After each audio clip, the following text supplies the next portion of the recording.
আসসালামু আলাইকুম এসএসসি শিক্ষার্থীরা, অর্থাৎ তোমরা যারা ক্লাস 9 বা 10 এ আছো। তো তোমাদের দুই ক্লাসেরই কেমিস্ট্রি বই কিন্তু একটাই, আর সেখানের একটা গুরুত্বপূর্ণ চ্যাপ্টার হলো মৌলের ধারণা ও রাসায়নিক গণনা। তো আজকের ভিডিওর মাধ্যমে আমরা মৌলের ধারণা ও রাসায়নিক গণনা শুরু করব। তো ইতোমধ্যে তোমরা হয়তো আমার এই চ্যানেলটিতে মানে ক্লাস করেছো। হয়তো আমার এই চ্যানেলে তোমাদের আইসিটির ক্লাস দেওয়া ছিল, আইসিটির চ্যাপ্টার 6 এর ক্লাস। সেখান থেকে হয়তোবা অনেকেই আমার এই চ্যানেলটাকে আগে থেকে ফলো করছো। তো যারা নতুন এসেছো তারা এই প্লেলিস্টটাও দেখতে পারো, আমার চ্যানেলের ভিতরে গেলেই তুমি দেখতে পাবা। এটার জন্যই মোটামুটি আমার এই চ্যানেলটাকে তোমরা চেনো বেশিরভাগ মানুষ। তো তোমাদের জন্য আমি আরো একটা প্লেলিস্ট নিয়ে আসলাম এটা। তো তোমরা যারা এসএসসি 26 ব্যাচ আছো, অথবা 27 ব্যাচ, অথবা 28 ব্যাচ, মানে এর পরবর্তী যত ব্যাচ তোমরা থাকবে এসএসসি লেভেলের জন্য, সবার জন্যই এই প্লেলিস্টটা। কারণ তোমরা শর্ট সিলেবাস হও, ফুল সিলেবাস হও, সবার জন্যই কিন্তু এই অধ্যায়টা কিন্তু পড়া লাগে। শর্ট সিলেবাসেও এটা আছে, ফুল সিলেবাসেও আছে। তো চলো আমরা শুরু করি এটা। তো আমরা খুব সহজভাবে শিখবো মৌলের ধারণা, রাসায়নিক গণনা। তোমার কোনো কষ্ট হবে না এটা পড়তে। তুমি ভাবো যে আমি গল্প করছি, তো তুমি এই গল্পটা শোনো, এই গল্পটা তুমি বুঝতে পারলে তোমার কাজ হয়ে গেল। তো দেখো, আমাদের প্রথম গল্প হলো মৌল। তো এই মৌল গল্পটা যদি তুমি বুঝতে পারো, এই অধ্যায়টা তোমার কাছে একদম পানি ভাত হয়ে যাবে। দেখো আমি কি বলি শোনো। প্রথমে আমি তোমাকে একটা প্রশ্ন করতে চাই। প্রথম প্রশ্নটা হচ্ছে, আমি তোমাকে যদি বলি যে 1 ডজন আম মানে কি বোঝায়? 1 ডজন আম, এটার উত্তর দাও তো। 1 ডজন আম মানে কি বোঝায়? অবশ্যই 1 ডজন আম মানে হচ্ছে 12টি আম, তাই তো? যদি আমি বলি যে 1 হালি কলম, এটা দিয়ে কি বোঝাই? 1 হালি কলম, এটা দিয়ে কি বোঝাবে বলো তো? এটা দিয়ে অবশ্যই 4টি কলম বোঝাবে। তো এই যে ডজন, এই যে হালি, আমি যদি একটু লিখে দিই, আমি তো গল্প করছি তাই না, কোনো তাড়াহুড়া নেই, খুব সহজভাবে আমরা শিখবো। দেখো এই যে ডজন, আমি এভাবে না করে এটা দিয়ে করি। এই যে ডজন, তারপরে এই যে হালি, এই জিনিসগুলো কি আসলে? এই জিনিসগুলো এই জিনিসগুলো কিন্তু সংখ্যা নির্দেশক কিছু শব্দ। আমি যদি শব্দই বলি, এটা এটা এটা হচ্ছে সংখ্যা নির্দেশক শব্দ। সংখ্যা নির্দেশক শব্দ মানে এই শব্দগুলো উল্লেখ করলেই তুমি একটা নির্দিষ্ট সংখ্যা বুঝে যাও। ডজন বললে তুমি বুঝে যাও 12, হালি বললে তুমি বুঝে যাও 4, তাই না? তো মৌলও একটা সংখ্যা নির্দেশক শব্দ, এটাকে মাথায় সেট করে নাও। তুমি যেমনি 1 ডজন বলো, 1 হালি বলো, সেইভাবেই তুমি বলবে 1 মোল, এটাও একটা সংখ্যা নির্দেশক শব্দ। বুঝতে পারছো? তার মানে কোনো কঠিন করার কিছু দরকার নেই, মল কিছুই না। ডজন, হালি এইগুলোর মতো মল একটা শব্দ, যেটা একটা সংখ্যা নির্দেশ করে। তো সেই সংখ্যাটা আসলে কি, মানে কত সেই সংখ্যাটা তুমি একটু লিখে নাও। এই সংখ্যাটা হচ্ছে 6.023 ইন্টু 10⁻23। অনেক বড় একটা সংখ্যা, মানে 6.023, এই দশমিকটা মোট 23 বার আগাবে। তার মানে কেমন হবে দেখবা, আমি যদি একটু দেখাই তাহলে তুমি বুঝতে পারবে কত বড় সংখ্যা। যেহেতু আমাদের কোনো তাড়াহুড়া নেই, আমরা দেখবো এই পয়েন্টটা কতবার আগাবে, 23 বার। তাহলে 0, 2, 3, 3 বার আগালো, এরপর 20 বার শূন্য হবে। 1, 2, 3, 4, 5, 6, 7, 8, 9, 10, আরো 10টা শূন্য আসবে। আমি কপি করে দেখাই। এই যে এই সংখ্যাটাকে আমরা বলছি 6.023 ইন্টু 10⁻23, মানে বৈজ্ঞানিক সংখ্যা আর কি। তোমরা তো পড়েছো ম্যাথমেটিক্সে, তাই না? ওই জেনারেল ম্যাথের মধ্যে কিন্তু বৈজ্ঞানিক সংখ্যার প্রকাশ কিন্তু শিখছিলে। এটা দিয়েই বোঝাচ্ছে হচ্ছে 1 মোল। বুঝতে পারছো? তো তাহলে কি, মোল কিছুই না আলাদা, মোল হচ্ছে একটা সংখ্যা নির্দেশক শব্দ। এটা যদি মাথায় গেঁথে ফেলো তাহলে তোমার পরবর্তী ধাপগুলো বুঝতে সুবিধা হবে। বুঝতে পারছো তো? আশা করি মোল যে কি জিনিস সেটা তোমার ক্লিয়ার হলো। মোল কি জিনিস সেটা ক্লিয়ার হলে এবার আমরা মোল নিয়ে সুন্দর মতো পড়াশোনা করতে পারবো। তুমি প্রথমে মোল নামে একটা নতুন শব্দ দেখো, খুব কষ্ট লাগে, খুব কঠিন লাগে যে মোল আবার কি জিনিস, কোথা থেকে আসলো। তো মোল হচ্ছে ডজন, হালি এগুলোর মতো একটা সংখ্যা নির্দেশক শব্দ, যে সংখ্যা দিয়ে, মানে যে শব্দটা দিয়ে এই সংখ্যাটা বোঝায়। 6023 তারপর 20টা শূন্য, 6.023 গুণ 10⁻23। মনে রাখতে পারো এভাবে, এখানেও 23 আছে, এখানেও 23 আছে, যাতে ভুল না যায় এটা। এখন যদিও এটা আন্তর্জাতিকভাবে প্রমাণিত যে এটা আসলে 6.022 ইন্টু 10⁻23। এটা এখন একটু লিখে নিতে পারো, যেহেতু আমরা মানে আন্তর্জাতিক বিশ্বের সাথে আমরা তাল মিলিয়ে চলতে চাই, সে কারণে আমরা যেটা আপডেটেড সেটাই মনে রাখবো। আমরা পরীক্ষায় এটাই ব্যবহার করব, কিন্তু এটা যে এখন আপডেটেড ভ্যালু সেটা আমরা মনে রাখবো। এটা হচ্ছে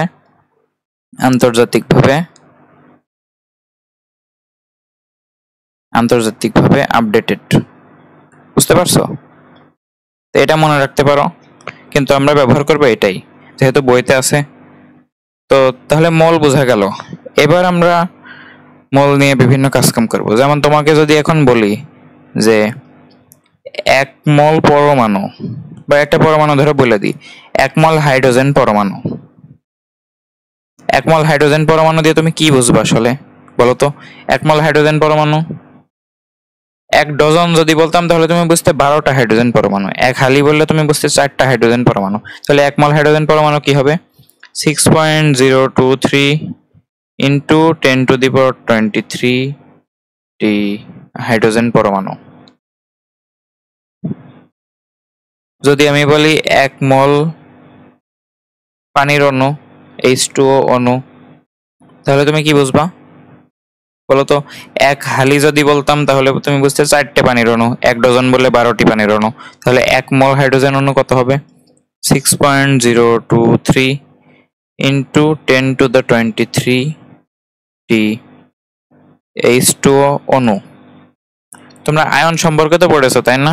রাসায়নিক বন্ধন অধ্যায়ের মধ্যে খুব সম্ভবত, সেখানে ক্যাটায়ন অ্যানায়ন সবকিছু পড়েছো। আমি ধরো বললাম যে 1 মোল, অথবা এবার বলছি 1 মোল না, এবার ধরো 5 মোল বললাম। 5 মোল ধরো কোন একটা আয়ন, ধরো সোডিয়াম প্লাস, তোমরা এটার সাথে অনেক পরিচিত, সোডিয়াম প্লাস আয়ন।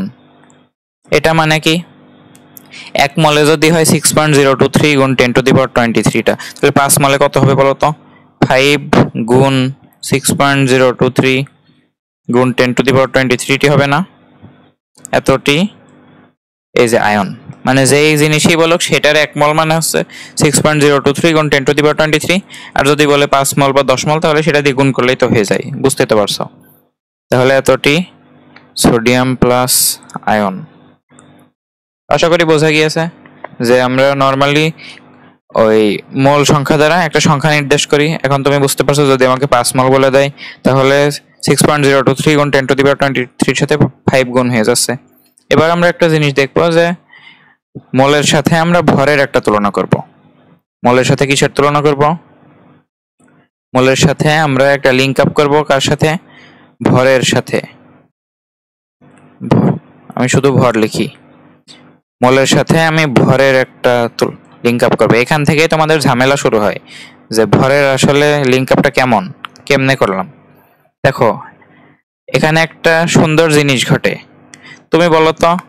আমি এবারও আবার ধরো গল্প শুরু করলাম আরেকটা। এই গল্পটা আপাতত শেষ হলো। একটা গল্প তুমি বুঝে গিয়েছো যে মোল দিয়ে একটা সংখ্যা বোঝায়, একটা গল্প শেষ।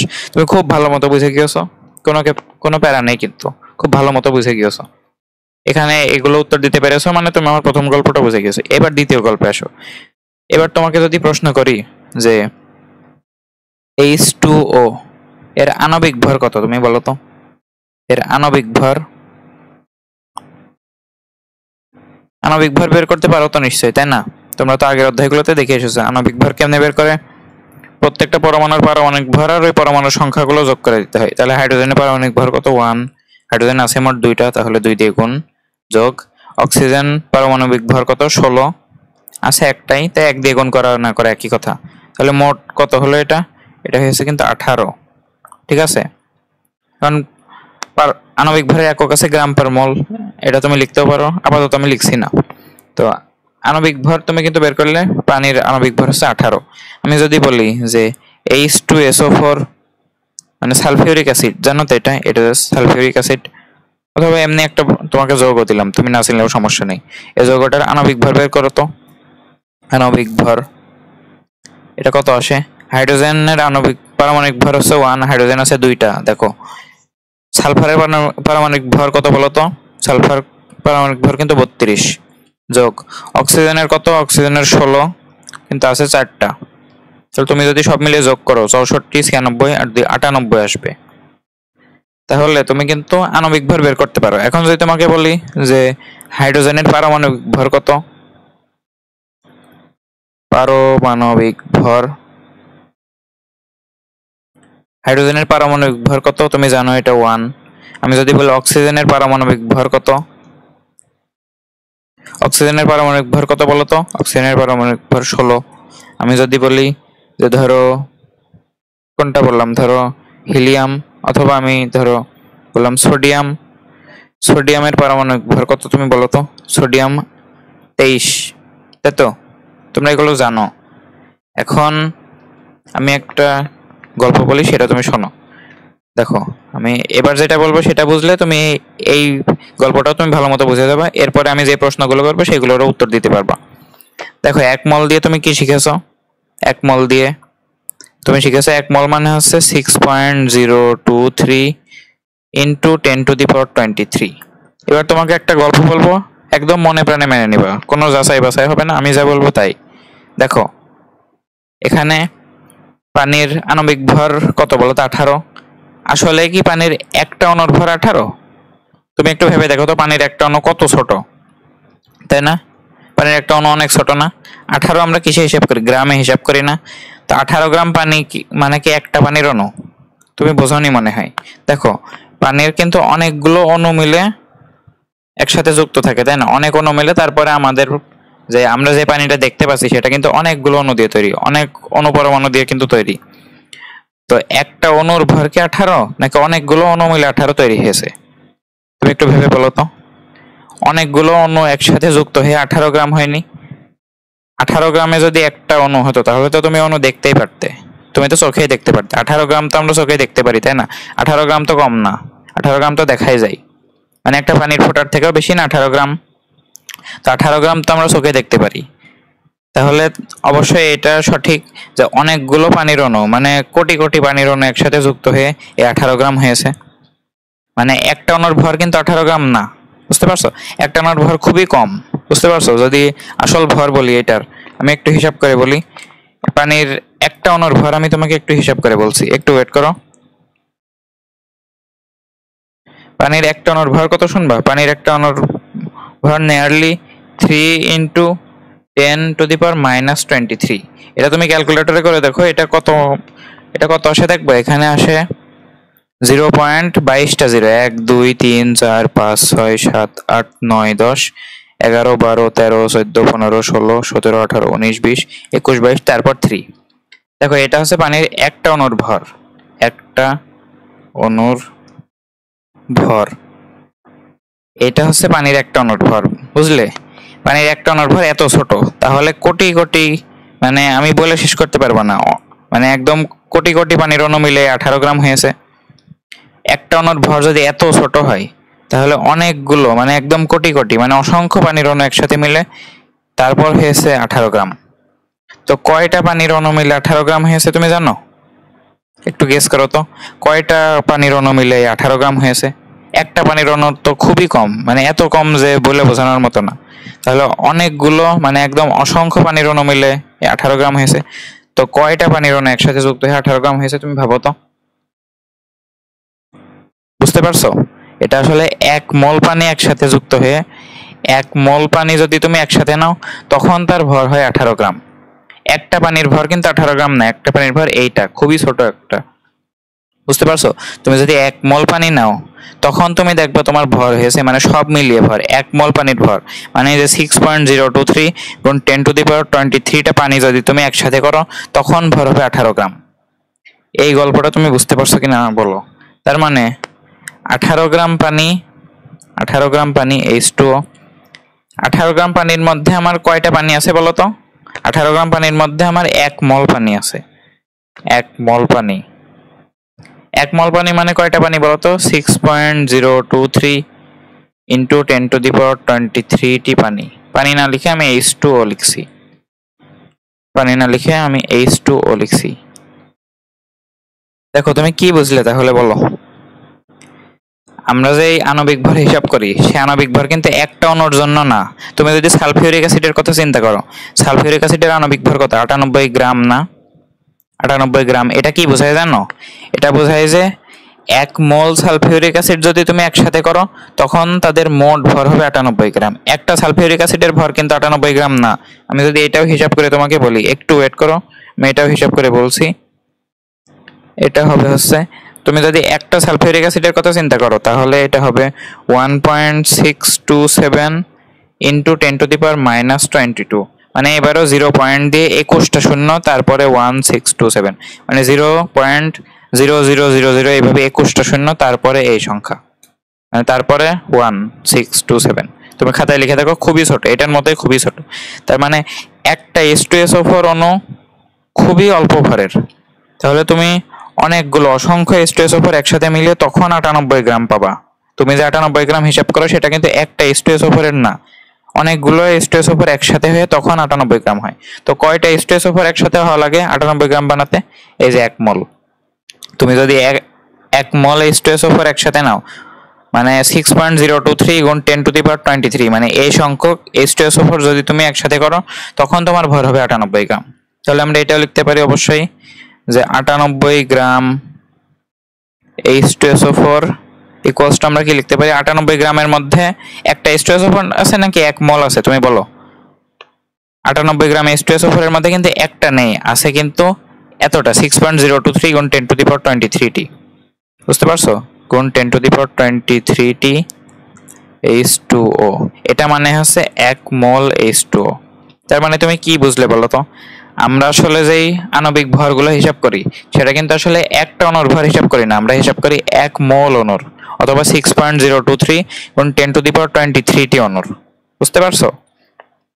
একইভাবে পারমাণবিক ভরের জন্য সেটা সত্য। আমরা যে পারমাণবিক ভর হিসাব করি, হাইড্রোজেনের পারমাণবিক ভর যে 1 গ্রাম, এটা আসলে আমরা একটা হাইড্রোজেন পরমাণুর জন্য 1 গ্রাম হয় না, আসলে 1 মোল হাইড্রোজেন পরমাণু যদি তুমি নাও তখন হবে 1 গ্রাম। একটা হাইড্রোজেন পরমাণুর ভর কত জানো? একটা হাইড্রোজেন পরমাণুর ভর হচ্ছে 1.66 ইন্টু 10⁻27, খুব সম্ভবত, আমি একটু দেখি, দাঁড়াও, আমি একটু হিসাব করে দেখি। আচ্ছা, এটা হবে 24 এই যে এটা হচ্ছে একটা হাইড্রোজেন পরমাণুর ভর, মানে 0.0000 এইভাবে 23টা শূন্য দিবা, তারপরে 166, মানে খুবই ছোট।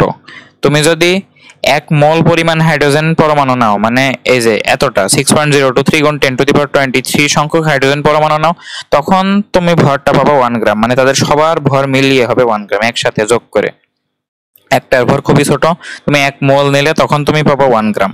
একইভাবে অক্সিজেন পরমাণুর ক্ষেত্রেও সত্য। অক্সিজেন পরমাণুর পারমাণবিক ভর আমরা হিসাব করি 16 গ্রাম।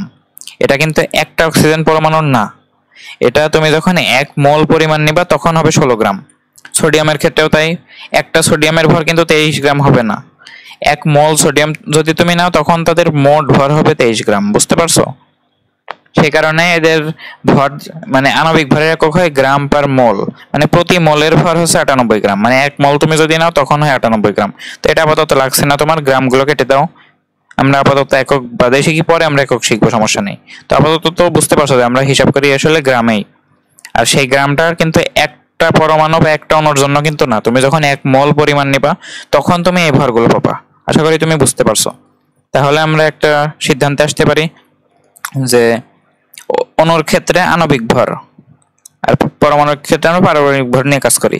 তো আণবিক ভর পরিমাণ অণু আমরা যদি লিখি, আণবিক ভর পরিমাণ অণু, এইটা মানে হচ্ছে 1 মোল। আণবিক ভরের মধ্যে আমরা এই যে 18 গ্রাম করছিলাম না পানির, 18 গ্রাম H2O, পানির আণবিক ভর কত? 18 গ্রাম।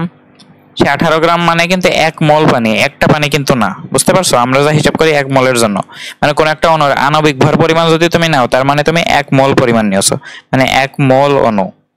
বুঝতে পারছো? 1 মোল অণু মানে হচ্ছে আণবিক ভর পরিমাণ অণু, মানে যে কোনো কিছুর আণবিক ভর তুমি বের করবা তার মানে সেটার 1 মোলের ভর তুমি বের করছো, একটার না। বুঝতে পারছো? আর এটা মানে হচ্ছে 6.023 ইন্টু 10⁻23t অণু। বুঝতে পারছো? তাহলে এই বেসিকটুকু ক্লিয়ার হলো।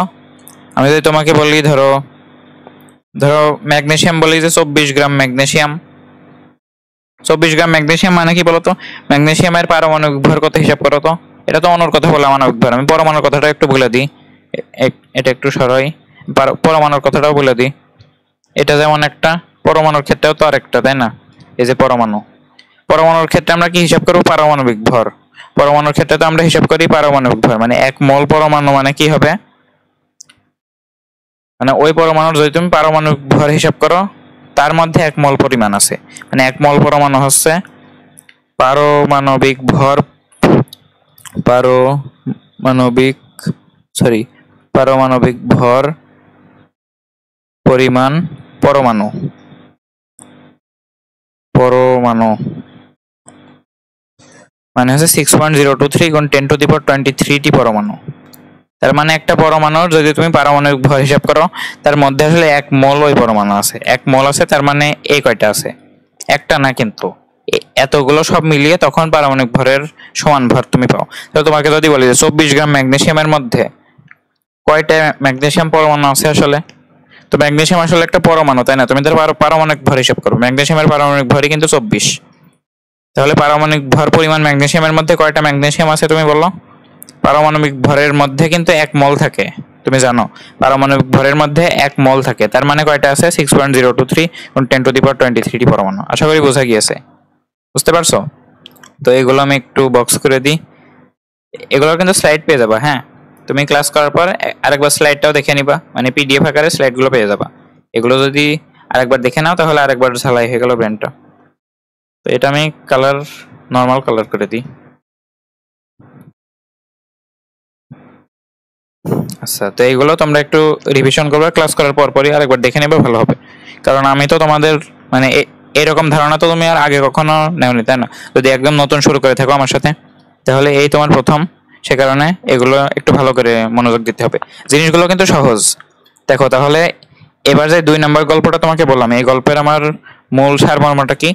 আমরা যে পরমাণুর ক্ষেত্রে পারমাণবিক ভর হিসাব করি, অণুর ক্ষেত্রে যে আমরা আণবিক ভর হিসাব করি, এটা কিন্তু একটা পরমাণু বা একটা অণুর ক্ষেত্রে হয় না। মানে একটা পরমাণু বা একটা অণুর ভর কিন্তু খুবই কম। আমরা যখন 1 মোল নিই তখন ওই পরিমাণ ভর আমরা পাই, বুঝতে পারছো? তার মানে আমরা যখন বলবো 16 গ্রাম অক্সিজেন, 16 গ্রাম অক্সিজেন, 16 গ্রাম কিন্তু অক্সিজেনের পারমাণবিক ভর, তাই না? তাহলে 16 গ্রাম অক্সিজেনের মধ্যে কিন্তু আমার একটা অক্সিজেন না, আমার আছে হচ্ছে 1 মোল অক্সিজেন, মানে 6.023 × 10⁻23 টি অক্সিজেন। যদি অণুর ক্ষেত্রে আসি, 18 গ্রাম পানি বলতে আমরা কিন্তু একটা পানি বুঝি না। 18 গ্রামটা কি? পানির আণবিক ভর না? তো 18 গ্রাম পানির মধ্যে আমরা বুঝবো যে এর মধ্যে 1 মোল পানি আছে, মানে এর মধ্যে 6.023 × 10⁻23 টি পানি আছে। তো এটুকু যদি তুমি বুঝতে পারো তাহলে তুমি আমার 2 নম্বর গল্প বুঝে গিয়েছো। এবার আমরা কিন্তু ম্যাথে আসতে পারি। কেমনে ম্যাথে আসতে পারি জানো? এবার যদি তোমাকে একটা ক্রিটিক্যাল প্রশ্ন করে দিই, এখান থেকে তুমি এবার কিন্তু যে কোনো ধরনের প্রশ্নের উত্তর করতে পারবে। তোমাকে যদি বলি আমি যে ধরো, বললাম যে ওই ধরো বললাম যে 100 গ্রাম পানিতে কত মোল পানি আছে, 100 গ্রাম পানিতে কত মোল পানি আছে। এবার যদি তোমাকে এই প্রশ্ন করি, তুমি কি পারবা? যারা একটু ব্রিলিয়েন্ট আছো তারা আমার সাহায্য ছাড়া নিজে একটু চেষ্টা করে দেখো তুমি পারো নাকি। এখানে ঐকিক নিয়ম করতে হবে, আমি বলে দিলাম। এখানে কি করতে হবে? ঐকিক নিয়ম। ঐকিক নিয়ম তোমরা বোঝো তো? ঐকিক নিয়ম, ঐকিক নিয়ম কিন্তু ক্লাস 5 থেকে শিখে আসছো, ঐকিক নিয়ম। তো তোমরা যারা ব্রিলিয়েন্ট আছো তারা নিজেরা করে দেখো ভিডিওটা পজ করে, আর যারা বুঝতে পারছো না তারা আমারটাই দেখো, বুঝতে পারবে। একটা সলভ করে দেখলে তুমি পরেরগুলো বুঝতে পারবে। দেখো 100 গ্রাম পানিতে কত মোল পানি আছে, এটা বের করার জন্য আমাদের আসলে দেখতে হবে যে 1 মোল আছে কত গ্রাম পানিতে। তুমি জানো আমরা যখন পানি নিয়ে কথা বলি, পানির সংকেত কি বলতো? পানির সংকেত কিন্তু H2O। পানির আণবিক ভরটা তুমি আগে হিসাব করো তো। পানির আণবিক ভর কত বলতো? পানির আণবিক ভর আমি যদি লিখি এখান থেকে, আণবিক ভর এভাবে লেখো, আণবিক ভর। এবার তুমি ক্যালকুলেটর সাথে রাখো, হ্যাঁ। ভিডিওটা পজ করে ক্যালকুলেটর হাতে নিয়ে এসো, তারপরে তুমি কাজগুলো করো। খাতাও রাখো একটা, খাতায় তুমি একটু হিসাব টিসাব করতে পারো। তো পানির আণবিক ভর কত তুমি জানো? আমি একটু আগে করলাম, পানির আণবিক ভর হচ্ছে 18 গ্রাম। তো তুমি কি জানো? 100 গ্রাম পানির কথা ছাড়ো, তুমি জানো হচ্ছে 18 গ্রামের মধ্যে 1 মোল আছে, সেটা তুমি লেখো। 18 গ্রামের মধ্যে 1 মোল আছে। ঐকিক নিয়মে কি করতে হয় বলো তো? আমরা যা বের করব যা বের করব সেটা ডানে রাখতে হয় না, মনে আছে ক্লাস 5-এ তুমি করেছো? যেটা বের করবে সেটা আমরা ডানে রাখবো, ডান পাশে রাখবো। তাহলে আমরা কি জানি? আমরা জানি 18 গ্রাম আর 1 মল এরা পরস্পর সমান, তাই না? পানির ক্ষেত্রে পানির 18 গ্রামের মধ্যে পানির 1 মল আছে, এটা বুঝতে পারা উচিত যদি আগের দুইটা গল্প তুমি বুঝে আসো। তাহলে 18 গ্রামের মধ্যে আছে 1 মল। এখন আমার কিন্তু মল সংখ্যায় বের করতে হবে যে কত মল, আমার কিন্তু মল বের করতে হবে, তার মানে মলটাকে আমি ডানে রাখবো। তাহলে আমি কি লিখবো? যে 18 গ্রাম H2O equals to 1 mall H2O। এই যে হলো, মলটাকে ডানে রাখেছি। এবার তুমি ঐকিক নিয়ম করো। ঐকিক নিয়মে কি করে? 1-এর জন্য বের করে তারপর আমার যেটা বলতে বলেছে সেটা নিয়ে। তাহলে 1 গ্রাম H2O সমান কত হবে? 1 গ্রাম পানি সমান হবে, 1 গ্রাম পানিতে কত মল হবে বলো তো? 18 দিয়ে ভাগ হয়ে যাবে না? তাহলে 1/18 মল H2O। তাহলে 1 গ্রামের জন্য তুমি যদি জানো তাহলে 100 গ্রামের জন্য জানো। 100 গ্রাম H2O ইকুয়ালস টু, এবার তুমি 1/18 তার সাথে 100 গুণ করে দিবা। দ্বিতীয়বার ভাগ করতে হয়, পরের বার যে গুণ করতে হয়, মনে আছে তো? 100 মল H2O। এখানে তুমি হিসাব করো ক্যালকুলেটরে, আমি একটু হিসাব করে ফেলি। 100 ভাগ 18, তাহলে এটা কত হয়? 5.56 মল, মানে 5.55 আছে, এরপরে যেহেতু 5 আছে তাই আমি আগে একটা 1 যোগ করে 6 বানিয়ে ফেললাম। এটা আশা করি বোঝো। 5.56 মল H2O। এই যে এটা দেখো আমার অ্যান্সার। কি সহজ লাগলো না? এটাই হচ্ছে রাসায়নিক গণনা, বুঝতে পারছো? মানে মলের ধারণা তো আমরা নিলাম, এই যে মলের ধারণা নিলাম, মল কি জিনিস, মলের সাথে ভরের কি সম্পর্ক আমরা দেখলাম, যে অণুর ক্ষেত্রে আণবিক ভর মানে 1 মল আর পরমাণুর ক্ষেত্রে পারমাণবিক ভর মানে 1 মল, তাই না? ভরের সম্পর্ক নিলাম। এইবার আমরা রাসায়নিক গণনা করছি যে 100 গ্রাম পানিতে আসলে কত মল আছে। এবার যদি তোমাকে প্রশ্ন করতাম 100 গ্রাম পানিতে কতটি পানির অণু আছে, আমি যদি এখানে বলি যে 100 গ্রাম পানিতে, এগুলো কেটে দিচ্ছি, আগের স্লাইডে আছে সমস্যা নেই, যে আছে 100 গ্রাম পানিতে আমি যদি লিখি কতটি পানি আছে, কতটি পানি আছে বলতে বোঝাচ্ছে কতটি পানির অণু আছে, তাই না? পানি মানে তো H2O বোঝায়, এটা তো একটা অণু, তাই না? তো কতটি পানি আছে, অথবা আমি যদি বলে দিই কতটি পানির অণু আছে, লিখে দিই কতটি পানির অণু আছে, এটা তুমি কেমনে বের করবে বলো তো? এবার যারা ব্রিলিয়েন্ট হয়ে গিয়েছো আগের এই সলভিংটা দেখে, তারা এবার নিজেরা চেষ্টা করে দেখো, না পারলে তুমি এবার এসে দেখো। তো 100 গ্রাম পানিতে কতটি পানির অণু আছে এটা কেমনে বের করবা? এটা তো তুমি শুরুতে তো আর বের করতে পারবে না। শুরুতে তুমি কি জানো বলো তো? পানি মানে H2O। H2O এর ক্ষেত্রে তুমি কি জানো? তুমি H2O এর আণবিক ভরটাকে বের করো। আণবিক ভর, H2O এর আণবিক ভর কত আমরা এতক্ষণ ধরে করে আসছি, এটা হচ্ছে 18 গ্রাম। তুমি কি জানো? তুমি জানো এই আণবিক ভরের মধ্যে 1 মোল আছে, আর সেই 1 মোল মানে তো 6.023 × 10⁻23, মানে 18 গ্রামের মধ্যে আছে হচ্ছে 6.023 × 10⁻23। তাহলে আমি কি লিখবো? তাহলে আমি লিখবো যে 18 গ্রাম পানি equals to 6.023 into 10⁻23 T H2O। এটা লিখতে পারি কিনা? আণবিক ভরের মধ্যে তো আছে 1 মোল, সেই 1 মোল মানে তো আবার এইটা, তাই না? আশা করি তুমি বুঝতে পারছো এটা। যেহেতু কতটি পানির অণু আমার সংখ্যা চাইছে, সেই সংখ্যাটাকে আমি কিন্তু ডানে রাখেছি। কতটি পানির অণু সেটা কিন্তু আমি ডানে রাখেছি, তাহলে আমি কতটি পানির অণু সেটাই বের করে ফেলবো। এবার যদি আমি বলি 1 গ্রাম H2O ইকুয়াল টু কত, তাহলে হবে এটাকে 1 দিয়ে ভাগ হবে, 6.023 into 10⁻23 divided by 18 T H2O। এবার কত গ্রাম আমাকে চাইছে দেখো তো? 100 গ্রাম চাইছে, তাহলে আমি কি লিখবো? 100 gram H2O equal to 6.023 into 10⁻23 by 18 গুণ করে দেবো 100 দিয়ে, 100 টি H2O। এবার তুমি হিসাব করো কত হয়। আমি যদি হিসাব করি, একটু ওয়েট করো, এটার মান আসবে কিন্তু 3.346 ইন্টু 10⁻24 টি H2O। তাহলে দেখো তুমি কি কি করতে পারছো এতক্ষণ শেখার পর। তুমি করতে পারছো যে 100 গ্রাম পানির মধ্যে আসলে কয়টা পানির অণু আছে সেটা আমরা বের করে ফেলতে পারছি। মজার ব্যাপার না এটা? 100 গ্রাম পানি তোমাকে ধরো দিয়ে দিলাম, ধরো তোমাকে 1 গ্লাস পানি, 1 গ্লাস মানে 1 গ্লাসের মধ্যে মোটামুটি অনেকটাই ধরে, আমি ধরো একটা নির্দিষ্ট পরিমাণ পানি দিলাম যার মধ্যে 100 গ্রাম পানি আছে। তুমি কিন্তু এবার রাসায়নিক হিসাব নিকাশ করে বলে দিচ্ছ যে এইটুকু পানির মধ্যে কয়টা অণু আছে। ব্যাপারটা মজার না? তুমি একটু ভেবে দেখো, তুমি তো অণু পরমাণু দেখতে পারো না, তাই না? অণু পরমাণু তুমি কিন্তু খালি চোখে দেখতে পারো না। তুমি মানে কোটি কোটি লক্ষ লক্ষ পানির অণু একসাথে মিলিয়ে যে পানি তৈরি হয়েছে সেটা দেখতে পারছো। কিন্তু তুমি কি করতে পারছো? এই সিম্পল কাজ কামের মাধ্যমে তুমি বলে ফেলছো যে এইটুকু পানির মধ্যে আসলে কয়টা পানির অণু আছে। মানে এটা কিন্তু অনেক বড় সংখ্যা।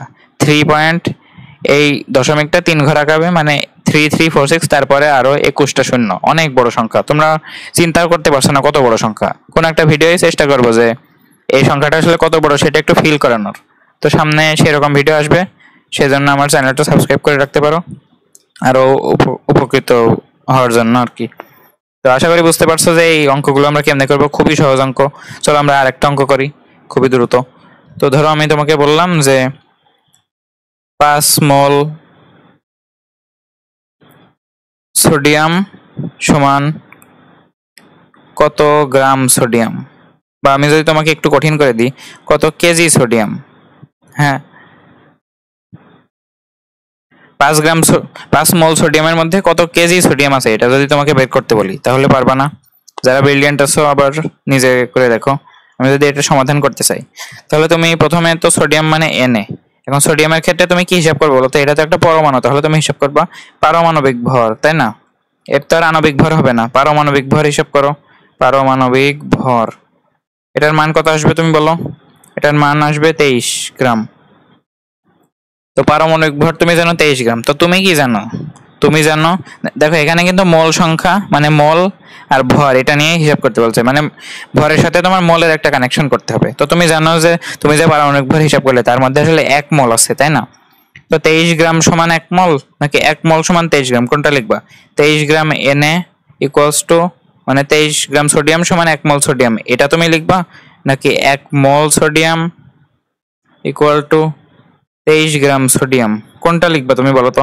তুমি হিসাব কিন্তু শুরুতে গ্রামেই করবা, তোমার প্রশ্নে কেজি থাক সমস্যা নেই। তুমি জানো যে আমরা কেমিস্ট্রিতে যা হিসাব নিকাশ করছি, আমরা যে পারমাণবিক ভর আণবিক ভর হিসাব করি সেগুলো কিন্তু সব গ্রামে হিসাব করি, কেজিতে কিন্তু না। সে কারণে আগে তুমি গ্রামে হিসাব করবে, শেষে যে তুমি তো গ্রাম থেকে কেজিতে যেতেই পারবা, তাই না? তো তুমি কোনটা লিখবে এই দুটো বাক্যের মধ্যে বলো তো? আমার কাছে এসে কিন্তু কত কেজি, তাই না? তাহলে আমাকে কেজিটাকে, মানে কেজি মানে কি ভর বোঝাচ্ছে, তো ভরটাকে আমার ডানে রাখতে হবে। তো এটা দেখো মোল সংখ্যা ডানে, মানে এটা হবে না, এখানে ভর ডানে এটা হবে। তো দেখো ঐকিক নিয়মও কিন্তু শিখিয়ে দিলাম যাদের একটু সমস্যা আছে তাদের জন্য। তো তাহলে কি 1 মোল সোডিয়াম সমান 23 গ্রাম সোডিয়াম। তো এবার আমরা হিসাব করতে পারবো। এবার তুমি যদি হিসাব করো 1 মোলের জন্য জানো, তাহলে তুমি 5 মোলেরটাও জানবা। তাহলে 5 মোল সোডিয়াম কত হবে? 23-এর সাথে কিন্তু 5 গুণ হবে। দেখো তুমি কিন্তু 1 অলরেডি জানো, 1-এর পরে যখন যেটা দেয় সেটা দিয়ে কিন্তু গুণ করতে হয়, তুমি জানো। তো এটা যেহেতু 1-এর পরে আছে তাই গুণ করতে হবে। 5 গ্রাম সোডিয়াম, এটা হিসাব করলে কত হয় দেখো তো? 5 20 115, মানে 115 গ্রাম সোডিয়াম। তো তুমি গ্রামে হিসাব করবা, শেষে তুমি কেজিতে নিয়ে যাবা। দেখো তুমি 115 গ্রাম তুমি পেয়েছো। এবার তুমি এখান থেকে কেজিতে অবশ্যই নিতে পারবে। 1000 দিয়ে ভাগ করলে হয়ে যায়, ভাগ করলে 0.115 কেজি সোডিয়াম। তো সহজ না জিনিসটা? তো এবার যদি আরেকটা প্রশ্ন করতাম তোমাকে, ধরো এই যে আরেকটা প্রশ্ন করলাম, এখানে একটা প্রশ্ন তোমাকে করে দিই। ধরো একটা প্রশ্ন করলাম যে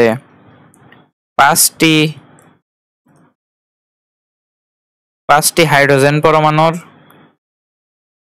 5টি হাইড্রোজেন পরমাণুর ভর কত?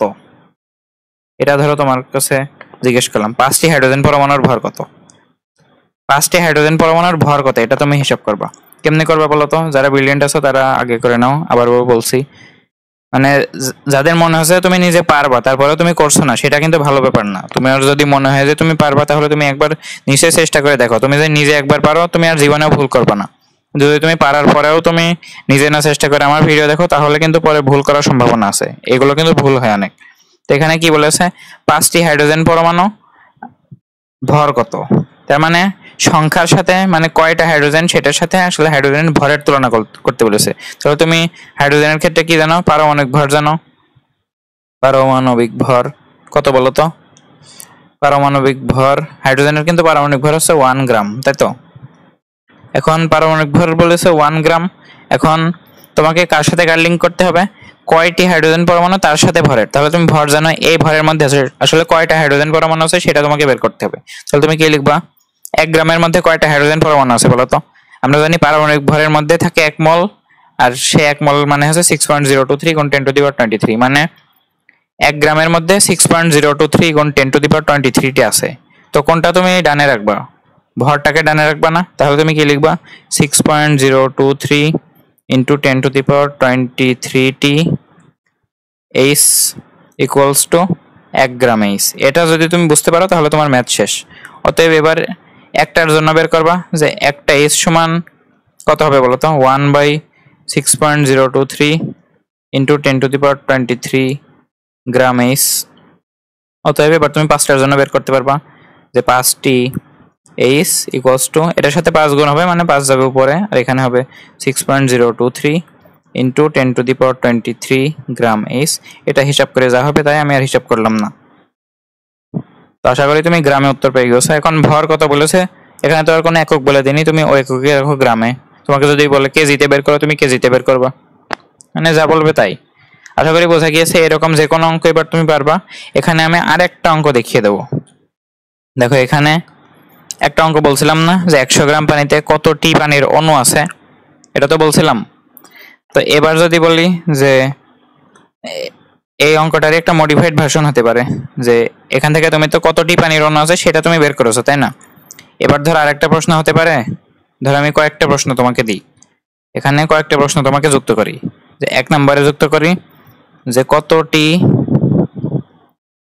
কতটি H পরমাণু আছে, মানে 100 গ্রাম পানির মধ্যে কয়টা হাইড্রোজেন পরমাণু আছে। তুমি তো জানো পানির সংকেত আছে H2O, তাহলে 100 গ্রাম পানির মধ্যে হাইড্রোজেন পরমাণু তো অবশ্যই আছে। কয়টা হাইড্রোজেন পরমাণু আছে এটা তুমি বের করতে পারবা, এটা শেখার পর আমি তোমাকে শিখিয়ে দিচ্ছি। এবার বলছে কতটি অক্সিজেন পরমাণু আছে। এবার 3 নম্বরে বলছে মোট কতটি পরমাণু আছে, বা শুধু কতটি পরমাণু আছে। হ্যাঁ, তার মানে মোট পরমাণু জিজ্ঞেস করেছে, মোট কয়টা পরমাণু আছে তাই জিজ্ঞেস করেছে। এই 3টা প্রশ্নের উত্তর কি তুমি দিতে পারবা? আবারও বলছি, তুমি যদি মনে করে থাকো যে তুমি পারবা তাহলে তুমি নিজে চেষ্টা করে দেখো। নিজে চেষ্টা করার মতো ভালো আর কোনো কাজ হতে পারে না, বুঝতে পারছো? আমি করিয়ে দেবো, সমস্যা নেই, কিন্তু নিজে একবার চেষ্টা করে দেখো। এবার দেখো অঙ্কটা করি। দেখো তুমি কিন্তু 100 গ্রাম পানিতে কয়টা পানির অণু আছে সেটা বের করেছো, 3.346 10⁻24। তার মানে 3.346 × 10⁻24 টি পানির অণু আছে, তুমি জানো। মানে পানির অণুটা তুমি আগে বের করাই লাগবে, তুমি এইগুলো তো বের করতে পারবে না নর্মালি। দেখো 100 গ্রাম পানি বলেছে, পানি মানে কি অণু না? অণু দিয়ে আণবিক ভর, আণবিক ভর নিয়ে কাজ করে তুমি তো পানির অণুর সংখ্যাই তো পাবা, তাই না? সে কারণে এইগুলো তোমার করার আগে, এই যে এই অঙ্কগুলো করার আগে, এই 3টা করার আগে তোমাকে অবশ্যই পানির অণুর সংখ্যাটা বের করাই লাগবে, তাই না? কারণ এটা তো আণবিক ভর, আণবিক ভর থেকে তো তুমি অণুর সংখ্যা পাবা। দেখো আমি কিন্তু কোনো জায়গায় অণু আর পরমাণুর ঝামেলা করিনি। দেখো অণুর ক্ষেত্রে আণবিক ভর নিয়ে কাজ করেছি, পরমাণুর ক্ষেত্রে পারমাণবিক ভর, তাই না? এই যে এখানে 1 মোল অণু মানে আমি বলেছি আণবিক ভর পরিমাণ অণু 6.023 × 10⁻23 টি অণু, আর পরমাণুর ক্ষেত্রে বলেছি পরমাণু, মানে তোমার যেহেতু অণুর ভর দেওয়া আছে। পানি মানে কি? পানি একটা অণু না? তো অণুর ভর থেকে তুমি কিন্তু পানির অণুর সংখ্যাই পাবা, তুমি কিন্তু পরমাণুর সংখ্যা নর্মালি পাবা না। মানে এই যে এই হিসাব নিকাশ করে তুমি কিন্তু পরমাণুর সংখ্যা পাবা না, তুমি অণুর সংখ্যাই পাবা। কারণ 100 গ্রাম কি, এটা আণবিক ভর না? এটা তো আণবিক ভর, তাই তো? এটা হচ্ছে একটা আণবিক ভর, আণবিক ভরের সাথে তো অণু যায়, তাই না? সেজন্য তুমি পানির অণুর সংখ্যা পাবা। তো অণুর সংখ্যা থেকে তুমি তারপর হিসাব নিকাশ করে তুমি পরমাণুর সংখ্যা বের করতে পারবা। দেখো তোমার কাছে এতটা H2 আছে, তুমি একবার দেখলে বুঝতে পারবা, গল্প আকারে তুমি দেখো তাহলে বুঝতে পারো। দেখো এখানে আমি যে তোমাকে একটা কথা বলি, তুমি কি মাইন্ড করবা? দেখো H2O তে আমি এভাবে বলি যে একটি H2O তে 2টি H পরমাণু আছে। আমি যদি বলি যে একটি H2O অণুতে 2টি H পরমাণু আছে, এটা বললে কি কোনো ভুল হবে? একটা পানির অণুতে 2টা হাইড্রোজেন পরমাণু আছে, এটা বললে কি ভুল হবে? একটু চিন্তা করে বলো, একটা পানির অণুতে 2টা হাইড্রোজেন পরমাণু আছে, এটা বললে কি ভুল হবে? অবশ্যই ভুল হবে না। দেখো H2O একটা অণু যদি তুমি নাও, তার মধ্যে 2টা হাইড্রোজেন পরমাণু আর একটা অক্সিজেন পরমাণু আছে। এটা আমি লিখে দিই, একটি ও পরমাণু আছে, তাই তো? এটা যদি তুমি বুঝতে পারো তাহলে তুমি এবার করতে পারবা না?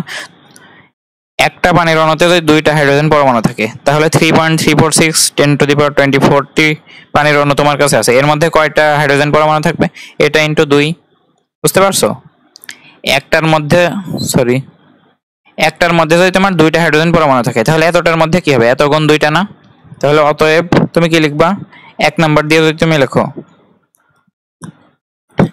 তুমি কি লিখবা যে কতটি এস পরমাণু আছে? এটা তুমি কেমনে বুঝবা? তুমি দেখো যে একটার মধ্যে কয়টা এস পরমাণু আছে, তারপরে এতটার মধ্যে, এতটা তো তুমি বের করে এসেছো তাই না আগের এম এর থেকেই। তো অণুর সংখ্যা তোমার বের করাই লাগবে, অণুর সংখ্যা বের করে তারপর তুমি হিসাব করবা যে ওই অণুতে কয়টা পরমাণু আছে। ওই ওই অণুর একটার মধ্যে যদি এতটা পরমাণু থাকে তাহলে এতটা এই কয়টার মধ্যে কয়টা পরমাণু থাকবে তুমি বলো? হাইড্রোজেন পরমাণু কয়টা আছে? আমি যদি লিখি হাইড্রোজেন পরমাণুর সংখ্যা অথবা হাইড্রোজেন পরমাণু আছে এতটি, তাও লিখতে পারো। হাইড্রোজেন পরমাণু আছে কয়টি বলো তো? তুমি একটু লিখে দিবা যে একটি একটি পানির অণুতে দুইটি হাইড্রোজেন পরমাণু আছে, অতএব এতটির মধ্যে কয়টা আছে, এভাবে তুমি লিখে দিবা। আমি একবারে করলাম কারণ তুমি বুঝে গিয়েছো এটা আমি কেমনি করবো। হাইড্রোজেন পরমাণু কয়টা আছে? এটা আছে হচ্ছে 3.346 ইন্টু 10^24 গুণ 2। একটায় যদি দুইটা হয় তাহলে এতটার মধ্যে এত গুণ 2 এতটি আছে। এটা কত হবে দেখো তো? এটা হবে 6. কত হবে এটা? 692 ইন্টু 10^24 হাইড্রোজেন পরমাণু আছে। অক্সিজেন পরমাণু কয়টা আছে তুমি বলো তো? এবার কিন্তু আমার করে দেওয়া লাগবে না তাই না? যারা বোঝার তারা বুঝে গিয়েছো। তো অক্সিজেন কয়টা আছে দেখো তো? অক্সিজেন পরমাণু আছে কয়টা বলো তো? একটা পানির অণুতে অক্সিজেন কয়টা বলো তো? এই যে H2O, এর মধ্যে অক্সিজেন কয়টা? একটা অণুতে অক্সিজেন যদি একটা হয় তাহলে এতটা অণুর মধ্যে অক্সিজেন সে এতটাই হবে না? একটা পানির অণুতে যদি অক্সিজেন হয় একটা, তার মানে এতটা পানির অণুতে অক্সিজেন এতটাই হবে। তাহলে এটা হবে 3.346 ইন্টু 10^24 হবে। তুমি 1 দিয়ে গুণ করে দেখিয়ে দিবা তাহলে ভালো হবে। তাহলে এটা হবে 3.346 ইন্টু 10^24। বুঝতে পারছো? আমি একটু কপি করে লাস্ট ম্যাথটা দেখিয়ে দিই, 3 নম্বর ম্যাথটা, তাহলে তোমার কিন্তু বোঝা হয়ে যাবে সবই। দেখো এবার যদি আমি তোমাকে বলি, আমি 2 নম্বরটাও কেটে দিচ্ছি। দেখো 3 নাম্বার ম্যাথে কি বলেছে বলতো? 3 নম্বরে বলেছে কোনো পরমাণু উল্লেখ করে দিইনি, বলেছে কয়টি পরমাণু আছে, মানে মোট কয়টা পরমাণু আছে তাই তোমার বের করতে বলেছে। তুমি একটু হিসাব করে দেখো তো যে একটি H2O অণুতে মোট পরমাণু কয়টা। এবার কিন্তু কোনো পার্টিকুলার পরমাণু বলিনি, এবার বলেছে কয়টা পরমাণু আছে, মানে মোট কয়টা পরমাণু আছে তাই বলেছে। অণুতে কয়টা মোট পরমাণু আছে বলো তো? দুইটা হাইড্রোজেন একটা অক্সিজেন, মানে মোট কয়টা পরমাণু? 3টি পরমাণু আছে। 3টি পরমাণু আছে, মানে এবার কিন্তু কোনো পার্টিকুলার পরমাণু না, সব মিলিয়ে মোট কয়টা পরমাণু তাই। তো একটা পানির অণুতে 3টি পরমাণু আছে মোট। অতএব তোমার পানির অণু কয়টা ছিল? আমি এটাও মুছে দিয়েছি ভুল করে। 3.346 ইন্টু 10^24, তাহলে 3.346 ইন্টু 10^24 পানির অণুতে মোট পরমাণু কয়টা আছে বলো তো? আমি যদি লিখি পরমাণু আছে কয়টা আছে বলো তো? 3.346 ইন্টু 10^24, তার সাথে কত গুণ হবে বলো তো? 3, এতটি। আমি এটা একটু উল্টিয়ে দিই তাহলে ভালো দেখা যাবে। তো একটি পানির অণুতে পরমাণু আছে 3টি, তাহলে 3.346 ইন্টু 10^24 পানির অণুর মধ্যে কতটি হবে? এটার সাথে 3 দিয়ে গুণ হয়ে যাবে, তাহলে এটার মান কত আসবে আমি একটু হিসাব করে তোমাকে বলি। 3.346 ইন্টু 10^24 তার সাথে গুণ হবে 3, তাহলে এটা রাফলি আসবে হচ্ছে 1.0038, মানে মোটামুটি 1 ইন্টু 10^25। তাহলে আশা করি বোঝা গিয়েছে কেমনে ম্যাথগুলো করতে হবে। খুবই সহজ ম্যাথ। তোমার এত দূর আসার পর একটু কারোর একটু ঝামেলা হয়ে যেতে পারে যে স্যার কি পড়াচ্ছেন। তুমি যদি আরেকবার ক্লাসটা করে দেখো অথবা স্লাইড দেখো, তোমার যাতে আরেকবার রিভাইজ করা সুবিধা হয় সেই জন্যই ক্লাসের স্লাইড পিডিএফ আকারে দেওয়া হবে। এই সবকিছু তুমি দেখতে পারবে পিডিএফ এর মধ্যেই। তো এগুলো একটু রিভাইজ দাও তাহলে হয়ে যাবে। তো এবার আমরা একটা, মানে এত কষ্ট করে যে আমরা ম্যাথ করছি, এই ম্যাথটাকে আমরা 2 সেকেন্ডের ম্যাথ বানিয়ে ফেলবো। দেখো এবার আমরা কি করব, এবার আমরা 2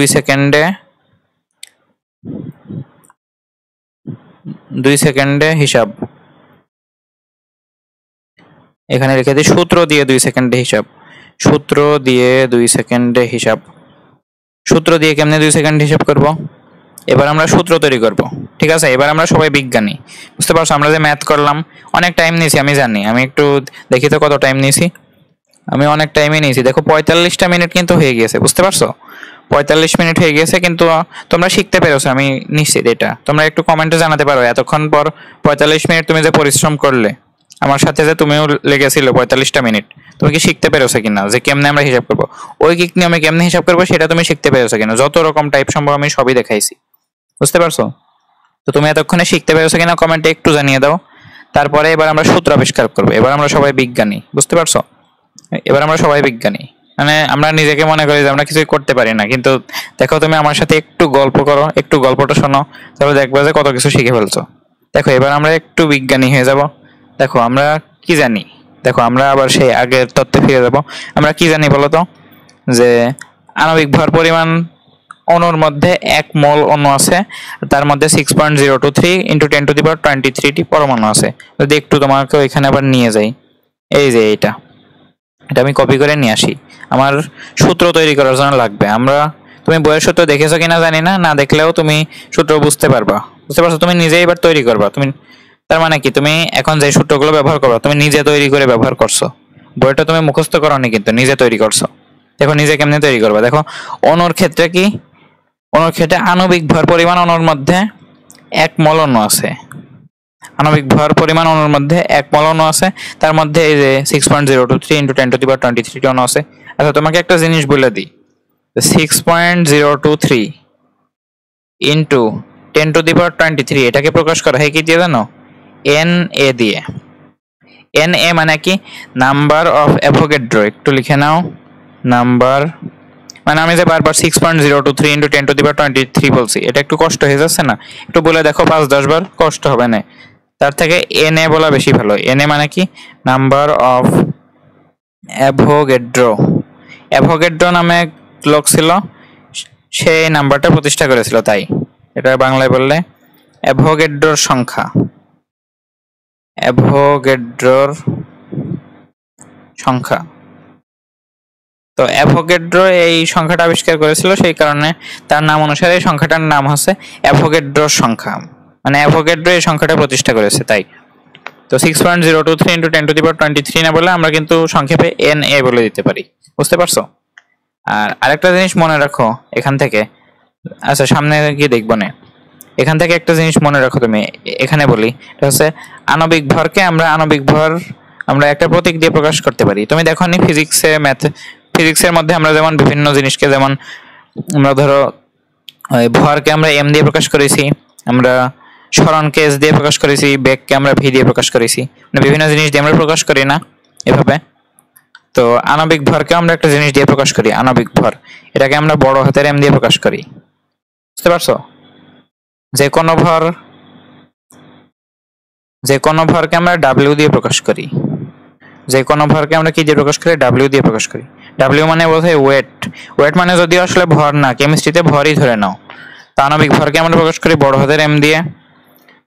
মলিকুলার মাস, বুঝতে পারছো? m ফর কি? Molecular mass. মলিকুলার মানে আণবিক, মলিকিউলার মাস, বুঝতে পারছো? এটা তুমি গুগল করে দেখো অথবা ডিকশনারিতে দেখো, মলিকুলার মানে আণবিক। আর ডাব্লিউ থেকে, ডাব্লিউ মানে ওয়েট। আসলে এটা এম হওয়া উচিত ছিল, ছোট হাতের এম। ভরের ইংলিশ হচ্ছে ম্যাস। ওয়েট মানে ওজন, ওজন আবার আলাদা জিনিস, কিন্তু তারপরে কেন জানি না এটাকে মিলিয়ে দিয়েছে ভরের সাথে। তো তুমি ভর হিসেবে চিন্তা করো, কেমিস্ট্রিতে ডাব্লিউ মানে ভর, এটা মনে রাখো, ওয়েট। এবার আমরা কি দেখবো? আমরা ওই যে অ্যাভোগাড্রোর সংখ্যা, এটা লিখে দিতে পারি, অথবা আমরা এমনি 6.023 × 10⁻23 এটাকে আমরা কি দিয়ে প্রকাশ করি? Na দিয়ে। এটা হচ্ছে অ্যাভোগাড্রোর নাম্বার অফ অ্যাভোগাড্রো। আমি আগের পেজে লিখেছি বলে এখন আর লিখছি না। আর যে কোনো সংখ্যাকে আমরা কি দিয়ে প্রকাশ করব? যে কোনো সংখ্যা, ওই যে বলছিলাম না যে এই যে একটা ম্যাথ দিছিলাম, যে এখানে একটা, সরি একটু ওয়েট করে দাঁড়াও, এই যে কতটি পানির অণু আছে এমন বিভিন্ন প্রশ্ন করছিলাম না, কতটি পানির অণু। তো কতটি মানে কি একটা সংখ্যা বোঝাচ্ছে না? তো এরকম যে কোনো সংখ্যা, এই যে কয়টা এসেছে 3.346 10⁻26, একটা র্যান্ডম সংখ্যা চিনি। অ্যাভোগাড্রোর সংখ্যা তো আমরা জানি, এই যে এটা। যে কোনো একটা সংখ্যাকে আমরা কি দিয়ে প্রকাশ করব? আমরা সূত্র বানানোর জন্য সূত্রের মধ্যে কি বাংলা কথা থাকে নাকি সূত্রের মধ্যে বিভিন্ন প্রতীক থাকে? অবশ্যই প্রতীক থাকে। আমরা প্রত্যেকটা জিনিসকে একটা প্রতীকের আওতায় নিয়ে আসছি। আমরা এখন বিজ্ঞানী, আমরা বিভিন্ন জিনিসকে একটা প্রতীকের মাধ্যমে লিখছি। তো যে কোনো সংখ্যাকে আমরা লিখবো বড় হাতের এন দিয়ে, বুঝতে পারছো? আর কত মোল এটা বোঝানোর জন্য আমরা মোল সংখ্যা ব্যবহার করবো। এটা হচ্ছে নাম্বার, হ্যাঁ এটা কি বলতো? Number of Avogadro. আমি লিখেই দিই একবার, সুন্দর হবে না? Number of Avogadro. আর কত মোল সেটা বোঝানোর জন্য কি হবে? কত মোল সেটা বোঝা যাচ্ছে মোল সংখ্যা দিয়ে। মোল সংখ্যা মানে 1 মোল মানে বোঝায় মোল সংখ্যা 1, 2 মোল মানে বোঝায় মোল সংখ্যা 2, মোল সংখ্যা মানে বোঝায় কত মোল আছে। তো মোল সংখ্যা মানে হচ্ছে ওই যে কত ডজন আছে, কত হালি আছে, সেটা যেমন কথা, কত মোল আছে সেটা একই কথা। মানে তোমার যদি বলে যে 5 ডজন কলম, 5 ডজন কলম মানে কি বলতো? 5 গুণ 12টা কলম মানে মোট 60টা কলম, তাই তো? তো 5 ডজন কলম মানে হচ্ছে ডজন সংখ্যা 5। ডজন সংখ্যা মানে কি? কয় ডজন আছে, ডজন সংখ্যা হচ্ছে 5। এটা দিয়ে তুমি বুঝবে মোল সংখ্যাও। 5 ডজন কলম মানে কি?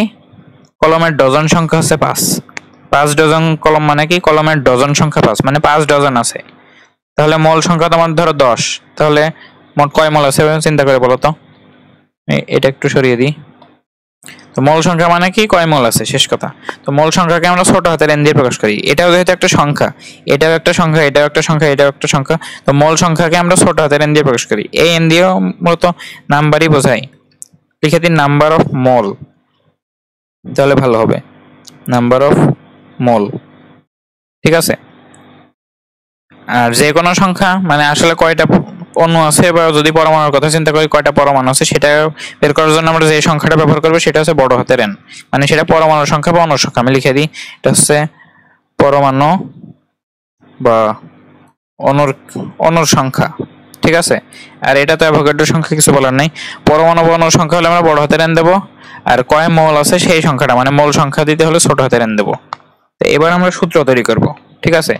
এবার আমরা কেমনে সূত্র তৈরি করব? দেখো তুমি একটা জিনিস জানো যে অণুর ক্ষেত্রে প্রথমে যদি চিন্তা করি, অণুর ক্ষেত্রে, হ্যাঁ আচ্ছা, এটাকে আমরা আণবিক ভর তার সাথে পারমাণবিক ভরও বলতে পারি।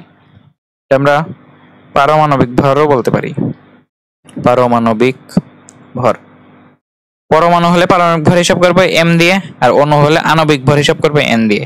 আশা করি তুমি এইগুলো বুঝতে পারছো। এইগুলো যদি বুঝতে পারো, এবার আমরা সূত্র তৈরি করব। দেখো আমরা কি জানি, এম এর মধ্যে, এম গ্রামের মধ্যে, এম গ্রাম মানে কি বলতো? আমরা এম দিয়ে কি প্রকাশ করেছি? পরমাণু যদি হয় তাহলে পারমাণবিক ভর, আর যদি অণু হয় তাহলে আণবিক ভর। তো আমি একটা উদাহরণ দিয়ে তোমাকে দেখাই। ধরো 18 গ্রাম পানির মধ্যে আমার কত মোল আছে বলতো? 18 গ্রাম এর আণবিক ভর না? আণবিক ভরের মধ্যে কত মোল থাকে? 1 মোল থাকে। 1 মোল পানি আছে, আর তার মধ্যে 1 মোলের মধ্যে আবার কয়টা পানির অণু আছে? 6.023 × 10⁻23টি পানির অণু আছে, এমন না? তাহলে আমি যদি এম এর জন্য হিসাব করি, আমি এভাবে হিসাব করি যে এম গ্রাম অণু বা পরমাণু, আমি এম গ্রাম যে কোনো কিছু, হ্যাঁ এম গ্রাম যে কোনো কিছু মানে কি? এম গ্রাম মানে কি? পরমাণুর জন্য পারমাণবিক ভর অথবা অণুর জন্য আণবিক ভর।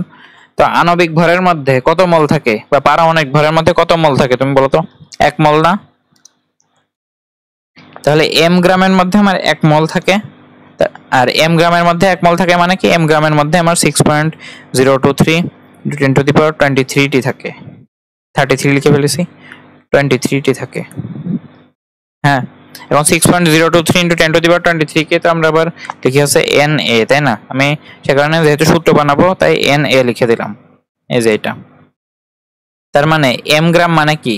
ধরো অণুর ক্ষেত্রে চিন্তা করি, এই যে পানির ক্ষেত্রে এম গ্রাম মানে কি? যে 18 গ্রামে এম মানে তো 18 আণবিক ভর। যে কোনো কিছুর আণবিক ভরের মধ্যে তার 1 মোল থাকে, আর সেই 1 মোলের মধ্যেই 6.023 × 10⁻23 মানে অ্যাভোগাড্রোর সংখ্যক পরমাণু বা অণু থাকে। যদি অণু হয় তাহলে আণবিক ভর, আর যদি পরমাণু হয় তাহলে পারমাণবিক ভর। এই লাইনটা তুমি বুঝতে পারছো কিনা বলো? এই লাইনটা বুঝতে পারলে তুমি এবার সূত্র বানাতে পারবা। কেমনে সূত্র বানাতে পারবা তুমি জানো? এবার ধরো তুমি যে কোনো একটা ভরের মধ্যে কত মোল আছে তাই বের করতে চাচ্ছ। যে কোনো একটা ভর, ধরো ডাব্লিউ ভরের জন্য তুমি বের করতে চাচ্ছ। ডাব্লিউ ভর যে কোনো কিছু, ডাব্লিউ ভরের জন্য তুমি বের করতে চাচ্ছ যে কত মোল আছে, ডাব্লিউ ভরের জন্য তুমি বের করতে চাচ্ছ কত মোল আছে। কেমনে বের করবা? ডাব্লিউ ভরের মধ্যে কত মোল আছে তুমি কেমনে বের করবো বলো তো? আমরা জানি যে এম গ্রামের মধ্যে কত মোল আছে, এম গ্রামের মধ্যে আছে 1 মোল। এটা জানি কিনা বলো? কোনো কিছুর আণবিক ভর মানে অণু হলে আণবিক, পরমাণু হলে পারমাণবিক, ওইটার মধ্যে 1 মোল থাকে, তুমি এটা জানো। তাহলে 1 গ্রামের মধ্যে কত আছে বলো তো? 1 গ্রামের মধ্যে আছে 1/m, এত মোল। 1 গ্রামের মধ্যে আছে 1/m। তাহলে যে কোনো একটা ভর যদি তোমাকে দিয়ে দিই সেটা হচ্ছে ডাব্লিউ ভর, তো ডাব্লিউ গ্রাম ভরের মধ্যে কত আছে? ডাব্লিউ গ্রামের মধ্যে কত আছে বলো তো? এটার সাথে ডাব্লিউ গুণ হয়ে যাবে, তাহলে এটা হবে w/m মোল। এটা বুঝতে পারছো কিনা বলো? তো ডাব্লিউ গ্রাম ভরের মধ্যে যদি এত থাকে তাহলে এটাকে আমরা মোল সংখ্যা বলতে পারি কিনা বলো? আমার তো ডাব্লিউ গ্রাম ভরের মধ্যে কত মোল ছিল সেটা আমার বের করতেছিল, তো এটাই তো আমি পেয়ে গেছি, ডাব্লিউ গ্রামের মধ্যে আসলে এত মোল আছে, তো এটাকে আমরা বলবো মোল সংখ্যা। বুঝতে পারছো? তাহলে মোল সংখ্যা সমান কি পেলাম? মোল সংখ্যায় কিন্তু w/m। তুমি বুঝতে পারছো কিনা দেখো। তো আমরা তাহলে এখান থেকে কি পেলাম? মোল সংখ্যা সমান w/m, মানে ডাব্লিউ গ্রাম ভরের যে মোল, মানে ডাব্লিউ গ্রাম ভরের মধ্যে যত মোল আছে সেটাই আমার মোল সংখ্যা। তো আমি ঐকিক নিয়ম করে দেখলাম সেটার মান w/m, আর আমি জানি যে সেটার মানই হবে n। বুঝতে পারছো? তুমি এখান থেকে ঐকিক নিয়ম করে বের করতে পারছো যে আণবিক ভরের মধ্যে 1 মোল আছে, মানে এম গ্রামের মধ্যে আছে 1 মোল, তাহলে 1 গ্রামের মধ্যে কত আর ডাব্লিউ গ্রামের মধ্যে কত। ডাব্লিউ এর মান তুমি এবার যে কোনো কিছু বসাতে পারবা। বুঝতে পারছো? ডাব্লিউ গ্রামের মধ্যে যে কোনো কিছু বসাতে পারবা। তো ডাব্লিউ গ্রামের মধ্যে যত মোল আছে এটাই আমার মোল সংখ্যা না? মোল সংখ্যা মানে কি? কত মোল আছে সেটা আমি ঐকিক নিয়ম করে পাইছি w/m। তাহলে w/m আর এই n এগুলো সমান, তাহলে এই যে একটা সূত্র পেয়ে গেলাম যে n সমান w/m। মানে কি? আমি যদি যে কোনো একটা ভর বলি, এবার তুমি দেখে মজা পাবা না। যেমন ধরো আমি বললাম যে 100 গ্রাম H2O তে কত মোল আছে, কত মোল আছে। এটা তোমার আগে ঐকিক নিয়ম করা লাগছিল না যে 18 গ্রামের মধ্যে আছে 1 মোল, 1 গ্রামের মধ্যে আছে কত, 100 গ্রামের মধ্যে আছে কত, ঐকিক নিয়ম করা লাগছিল। এবার তুমি কি করবা?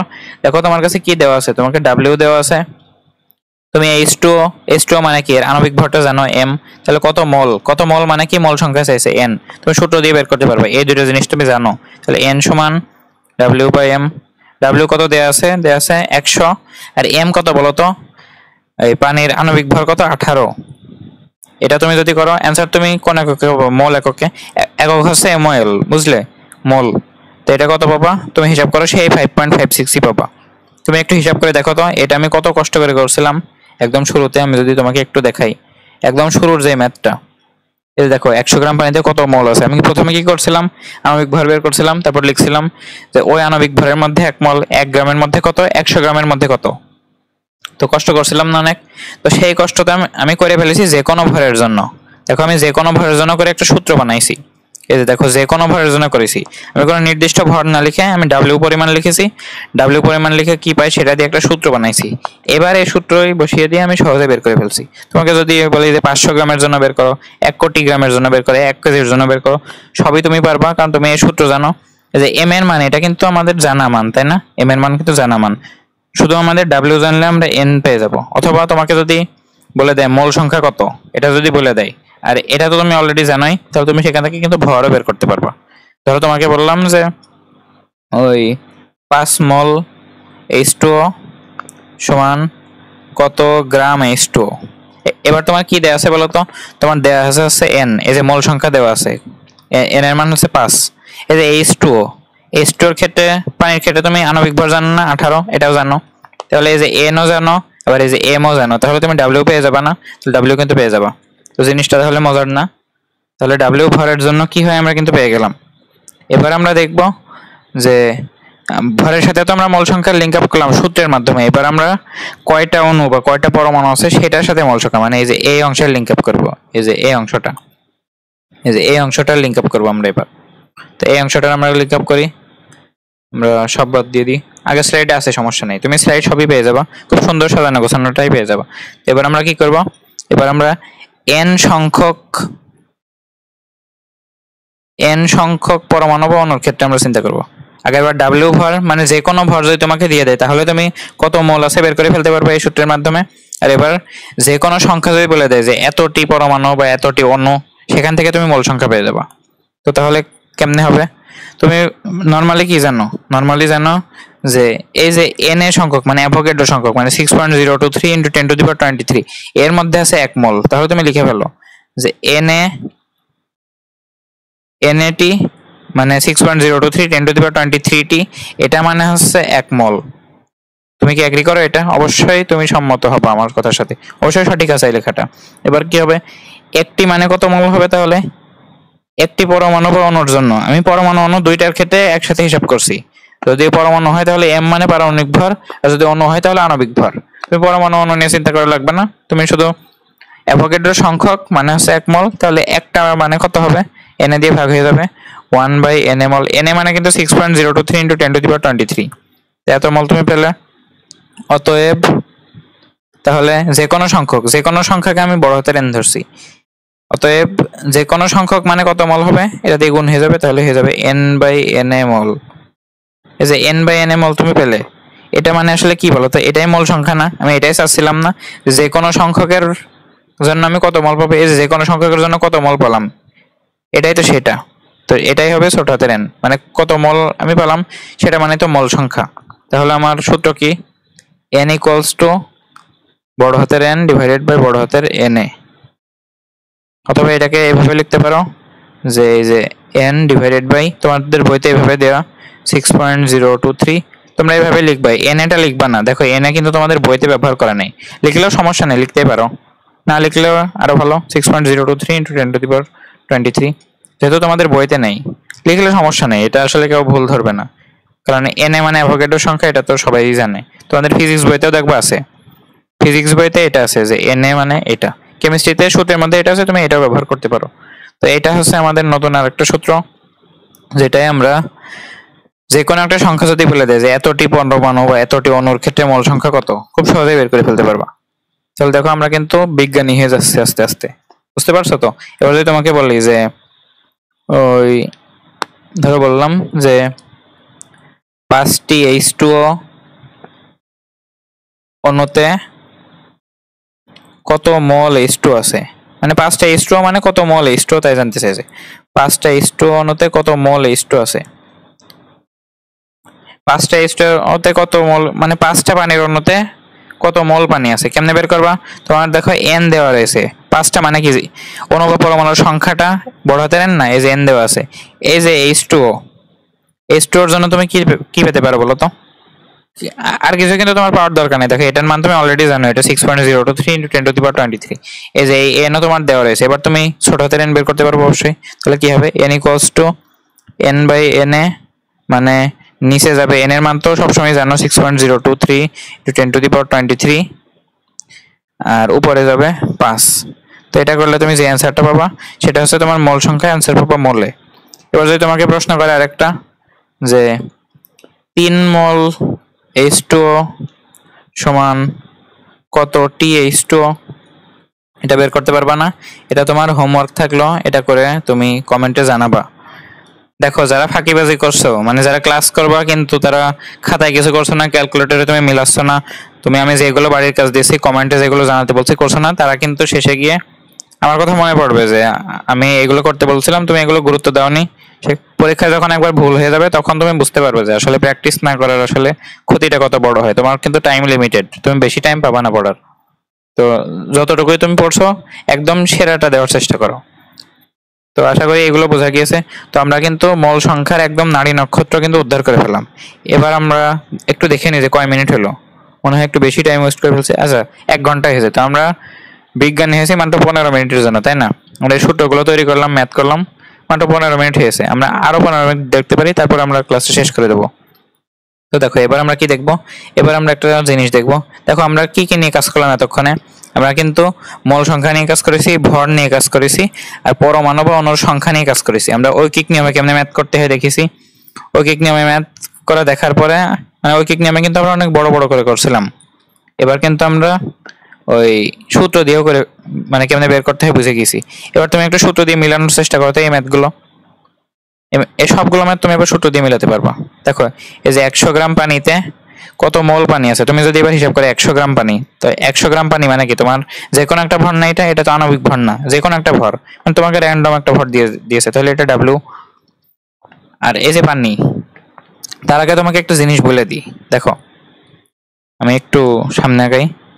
এই যে আমার যে সূত্রগুলো, এই যে সূত্র, আমি যে সূত্রগুলো লিখি, n equals to W by M, আবার ওই n ইকুয়ালস কিন্তু আমরা পাইছি, দেখো n equals to W by M পাইছি, আবার ওই n এর মানে আমরা পাইছি n বাই n এ, তাই না? তার মানে ডাব্লিউ বাই এম ও n বাই n এর সমানই হয়ে যাচ্ছে, কারণ সবাই তো n এর সমানই। তো তুমি একবারে এটা লিখতে পারছো, তাই না?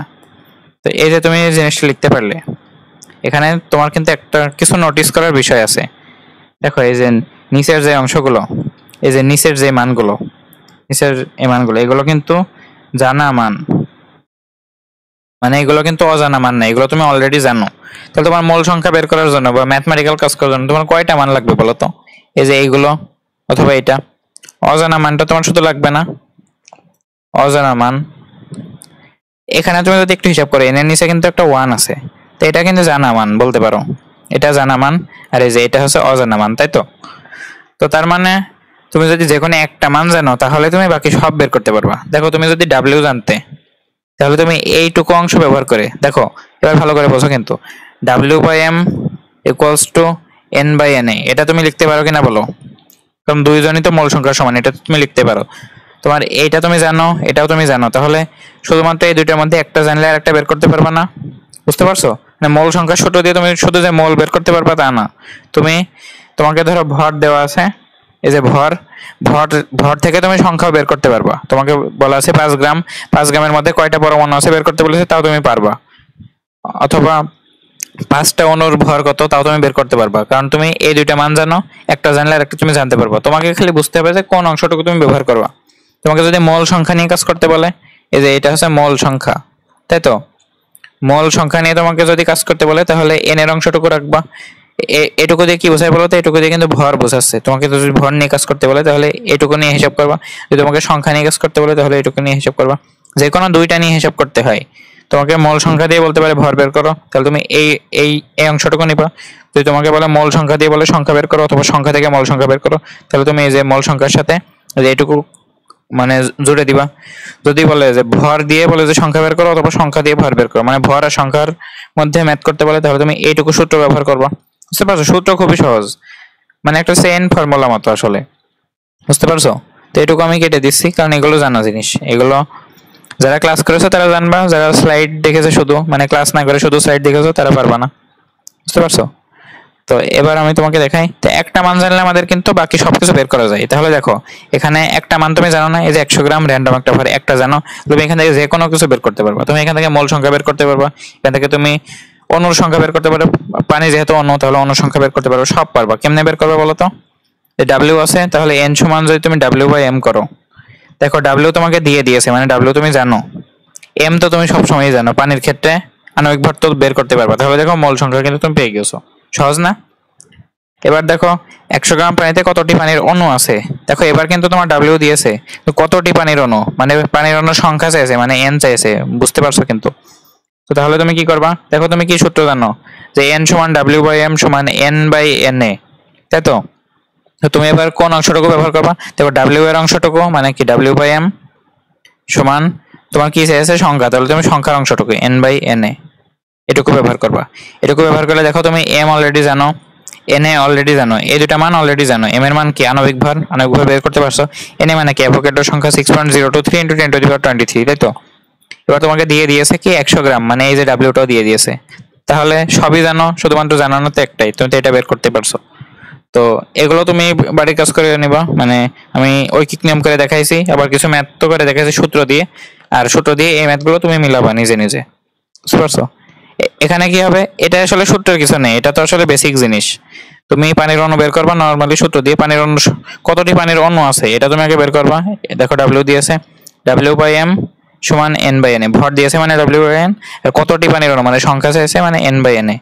এই সূত্রটা দিয়ে তুমি পানির অণু কয়টা আছে সেটা বের করবা। তো প্রত্যেক অণুতে কয়টা হাইড্রোজেন পরমাণু আছে সেখান থেকে হিসাব করবো যে মোট কয়টা আছে। একটা অণুতে কয়টা অক্সিজেন আছে সেখান থেকে হিসাব করবা যে মোট কয়টা অক্সিজেন। আর একটা অণুতে মোট কয়টা অণু আছে, মানে একটা পানির অণুতে মোট কয়টা পরমাণু আছে সেখান থেকে 3 নাম্বারটা বের করবা যে মোট কতটি পরমাণু আছে। এগুলো তো মানে এগুলো আসলে সূত্রের কিছু নেই। বুঝতে পারছো? এবার যদি দেখি 5 মোল এনএ সমান কত কেজি এনএ, তো মোল সংখ্যা বলেছে মানে দেখো তোমার n আছে, বুঝতে পারছো? আর কত কেজি, কেজি মানে কি তুমি গ্রাম নিয়ে কাজ করে পরে তো কেজিতে যেতে পারবো, তার মানে তোমার ভর নিয়ে কাজ। তাহলে কোন সূত্র বলো তো? n আছে কোন অংশে? শুধুমাত্র n/1, তাই তো? আমি তোমাকে সূত্রের মধ্যে দেখাইছি n একটা অংশে আছে সমান, এখানে ভর নিয়ে কাজ করতে বলেছে মানে এখানে w/m। দেখো m এর মান তুমি জানো 5 মোল, মোল মানে এই যে n এর মান জানো, এই ছোট হাতের n, তাহলে তুমি w বের করতে পারবা, কারণ সবই জানা, শুধুমাত্র একটাও জানা। 5টি হাইড্রোজেন পরমাণুর ভর কত? এটা কেমনে করবা? 5টি মানে কি একটা র্যান্ডম সংখ্যা, এই যে n, হাইড্রোজেন পরমাণুর ভর কত মানে w নিয়ে কাজ করতে বলেছে। তাহলে দেখো n আর w, n আছে কোন অংশে দেখো তো? n/n এই অংশতে না, n/n এ। আর w আছে কোন অংশে? w/m অংশে। তাহলে দেখো n এ তুমি জানো, m ও তুমি জানো। দেখো m মানে কি? এবার পরমাণু মানে m মানে হচ্ছে পারমাণবিক ভর, এটা তুমি জানো। হাইড্রোজেনের পারমাণবিক ভর হচ্ছে 1, এই যে দেখো 1 তুমি জানো। দিয়ে দিয়েছে কি, এই যে দেখো n এর মান দিয়ে দিয়েছে 5টি মানে কি n এর মান 5, এই যে এটাও দিয়ে দিয়েছে। তো সব জানো, এই একটা খালি জানো না, এটা তুমি বের করতে পারবা। তো খুবই সহজ না? সূত্র দিয়ে কিন্তু আরো সহজ হয়ে গেল। তুমি ঐকিক নিয়মও বুঝতে পারছিলে, সূত্র দিয়ে আরো সহজ হয়ে গেল। তো এবার আমরা যে জিনিসটা দেখবো একদম লাস্ট একটা টপিক, যেটা হচ্ছে মোলার আয়তন। এবার আমরা কি দেখবো? মোলার আয়তন। মোলার আয়তন, এই যে মোলার আয়তন জিনিসটা দেখবো না? এবার লাস্ট গল্প আজকের যে ক্লাসে কিন্তু অনেকগুলো গল্প বলেছি তোমাকে, তাই না? মানে গল্প করে করে শিখাইছি। এবার কি করবো? শেষ গল্প এই ক্লাসের। তো মোট কয় মিনিট হয়েছে আমি আরেকবার একটু চেক করে নিই। মোট আমার হয়েছে 1 ঘন্টা 11 মিনিট, আর বেশিক্ষণ লাগবে না, ধরো আর 9-10 মিনিটের মধ্যে হয়ে যাবে। দেখো মোলার আয়তন, মোলার আয়তন বোঝার আগে প্রথমে একটা জিনিস বুঝে নিতে হবে। মোলার আয়তন, তুমি যখন আয়তন নিয়ে কাজ করবা, আয়তন, আয়তনকে ইংলিশে কি বলে বলো তো? ভলিউম বলে, ভলিউম। ইংলিশে বলে ভলিউম, মানে ভি দিয়ে প্রকাশ করে। তো যখনই তুমি আয়তন নিয়ে কাজ করতে যাবে, প্রথম কথা হচ্ছে এটা হচ্ছে গ্যাসের জন্য। এটা কাদের জন্য? গ্যাসের জন্য। যে কোনো পদার্থের জন্য এটা না, গ্যাসের জন্য। গ্যাস কি কি? যেমন ধরো H2 গ্যাস হতে পারে, তোমার নাইট্রোজেন গ্যাস হতে পারে, তোমার অক্সিজেন গ্যাস হতে পারে, কার্বন ডাইঅক্সাইড গ্যাস হতে পারে, বিভিন্ন রকম গ্যাস আছে। মানে যে কোনো গ্যাসীয় ফর্ম, মানে যে কোনো গ্যাসের জন্য তুমি আয়তন বের করতে পারবে, অন্য কোনো কিছুর ক্ষেত্রে এই আয়তন প্রযোজ্য না। মানে যা শিখাবো তোমার বইতে যা আছে সবকিছু আছে গ্যাসের জন্য। আয়তনের যে জিনিসগুলো, আয়তন নিয়ে যা যা আছে সবকিছু আছে গ্যাসের জন্য, বুঝতে পারছো? মানে মোল সংখ্যা নিয়ে তুমি যে আয়তন বের করবা, অন্য কোনো কিছুর আয়তন তুমি এভাবে বের করতে পারবা না, তুমি বের করতে পারবে গ্যাসের জন্য। আশা করি বুঝতে পারছো এটা। তো এবার আমরা দেখবো যে মোলার আয়তন জিনিসটা আসলে কি। মোলার আয়তন বের করার জন্য তোমার একটা ফিক্সড জিনিস থাকতে হবে। যেমন আমি দেখাই, এটা দেখলে বুঝতে পারবা। ধরো যে তোমার কাছে একটা ঘর আছে, একটা বাড়ি, হ্যাঁ, সেই বাড়িতে তোমার তাপমাত্রা সেদিন ধরো একটা নির্দিষ্ট দিনে তুমি তাপমাত্রা পরিমাপ করছো, তাপমাত্রা তুমি দেখছো যেটা হচ্ছে 0°C। নর্মালি কিন্তু 0°C হয় না, তুমি কিন্তু জানো 0°C মানে কি? যখন পানি গুলে বরফ হয়ে যায়।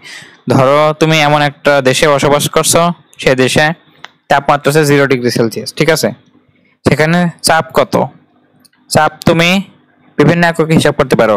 বাতাস আমাদের সাধারণত যে চাপ দেয়, মানে বাতাসের যে চাপ, বায়ুমণ্ডলে যে চাপ, সেটা আমরা অ্যাটমসফিয়ারের এককে হিসাব করি, ATM।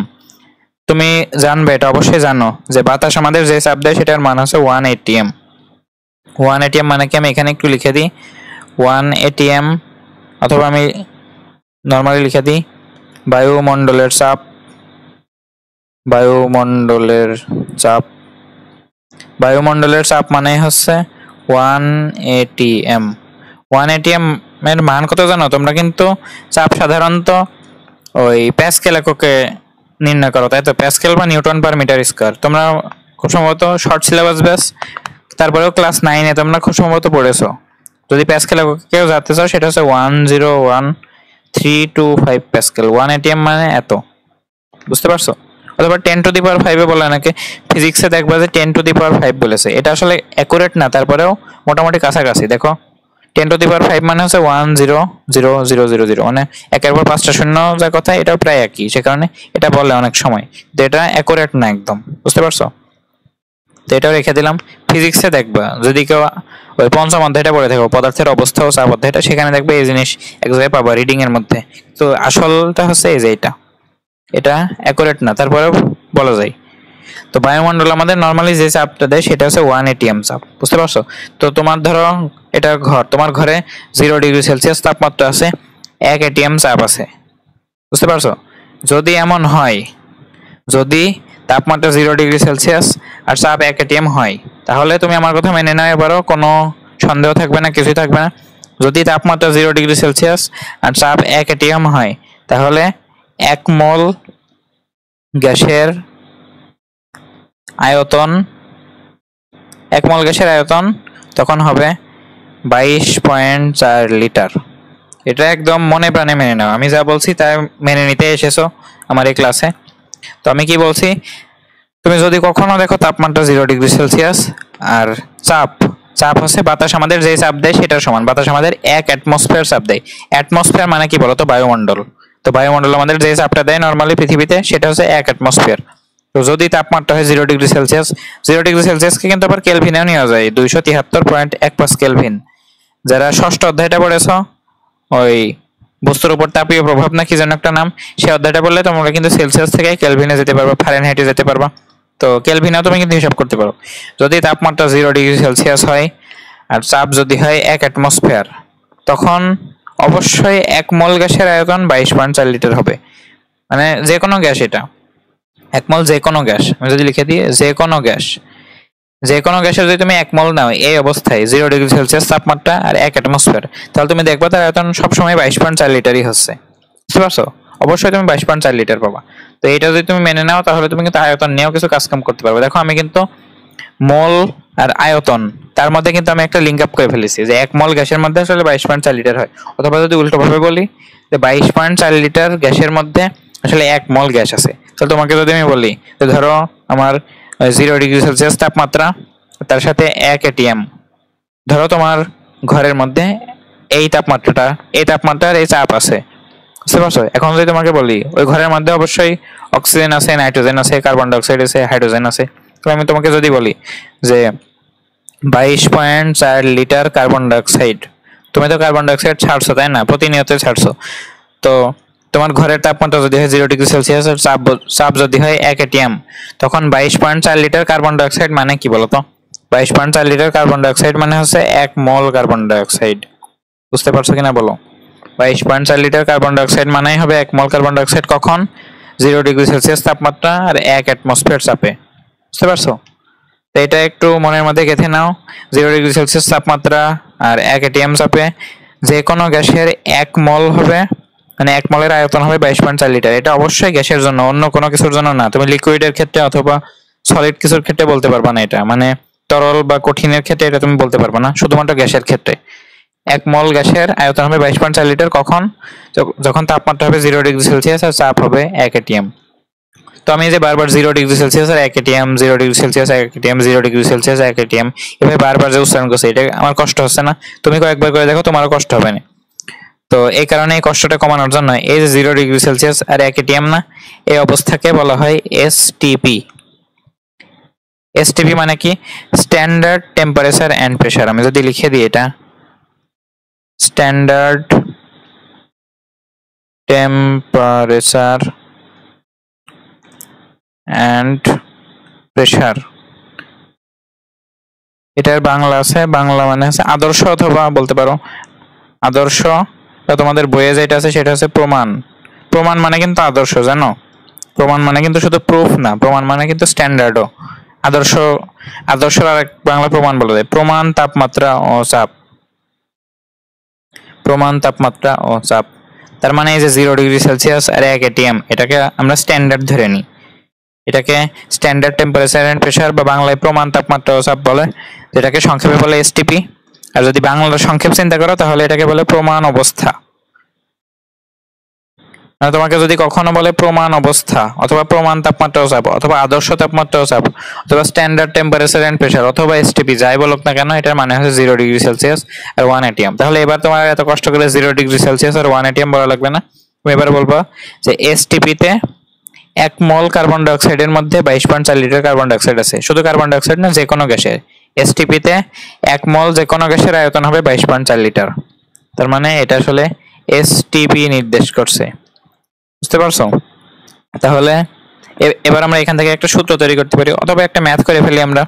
ম্যাথ ধরো তোমার কাছে বললাম যে এসটিপি তে আমি ইংলিশে এসটিপি লিখছি, তোমার বাংলায় থাকতে পারে প্রমাণ অবস্থায় থাকতে পারে, অথবা প্রমাণ তাপমাত্রা ও চাপ বলতে পারে, মানে যে কোনো কিছু বলতে পারে। আমি সংক্ষেপে লিখছি এসটিপি তে।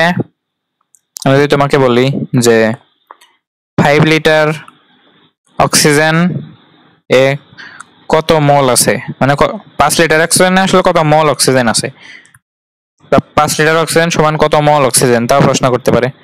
তো তুমি এটা বের করতে পারবা কিনা? দেখো এসটিপি বলে দিয়েছে, এসটিপি বললে তুমি কি জানো? তুমি জানো হচ্ছে 22.4 লিটার মানে হচ্ছে 1 মোল, এটা তুমি জানো। 22.4 লিটার অক্সিজেন যে কোনো গ্যাসের ক্ষেত্রে হবে, শুধু অক্সিজেন না, আমি যদি অন্য গ্যাসও বলতাম তাও হতো। 22.4 লিটার অক্সিজেন মানে হচ্ছে 1 মোল অক্সিজেন, এটা জানো কিনা? এসটিপি বলে দিয়েছে মানে এটা তুমি জানো। যেহেতু মোল সংখ্যা ডানে, মানে মোল সংখ্যা বের করতে বলেছে, তাই আমি মোল সংখ্যাকে ডানে রাখিছি, মোলটাকে ডানে রাখিছি। এবার কি করবা বুঝতে পারছো? এবার 1 এর জন্য বের করবা। 1 লিটার অক্সিজেন সমান 1/22.4 লিটার, মানে মোল অক্সিজেন, এ পাশে তো মোল। অতএব এবার 5 লিটারের জন্য বের করবা। 5 litre oxygen equals to 5/22.4 mole oxygen. ঠিক আছে না? এটার মান বের করে যা হবে তাই।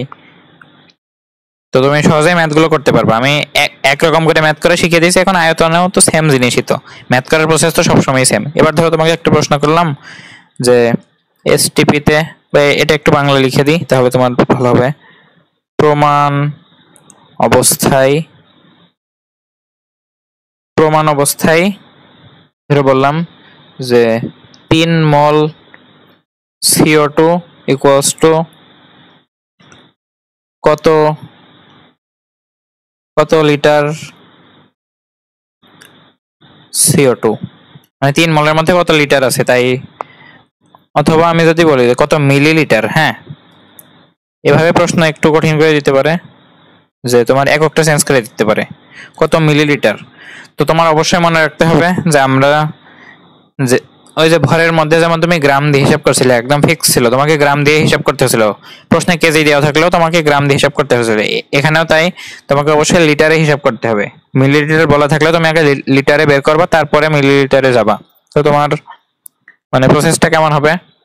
তুমি প্রমাণ অবস্থা বলে দিয়েছে মানে কি, তুমি জানো যে 1 মোলের মধ্যে 22.4 লিটার আছে, মানে 1 মোল ইকুয়ালস টু 22.4 লিটার।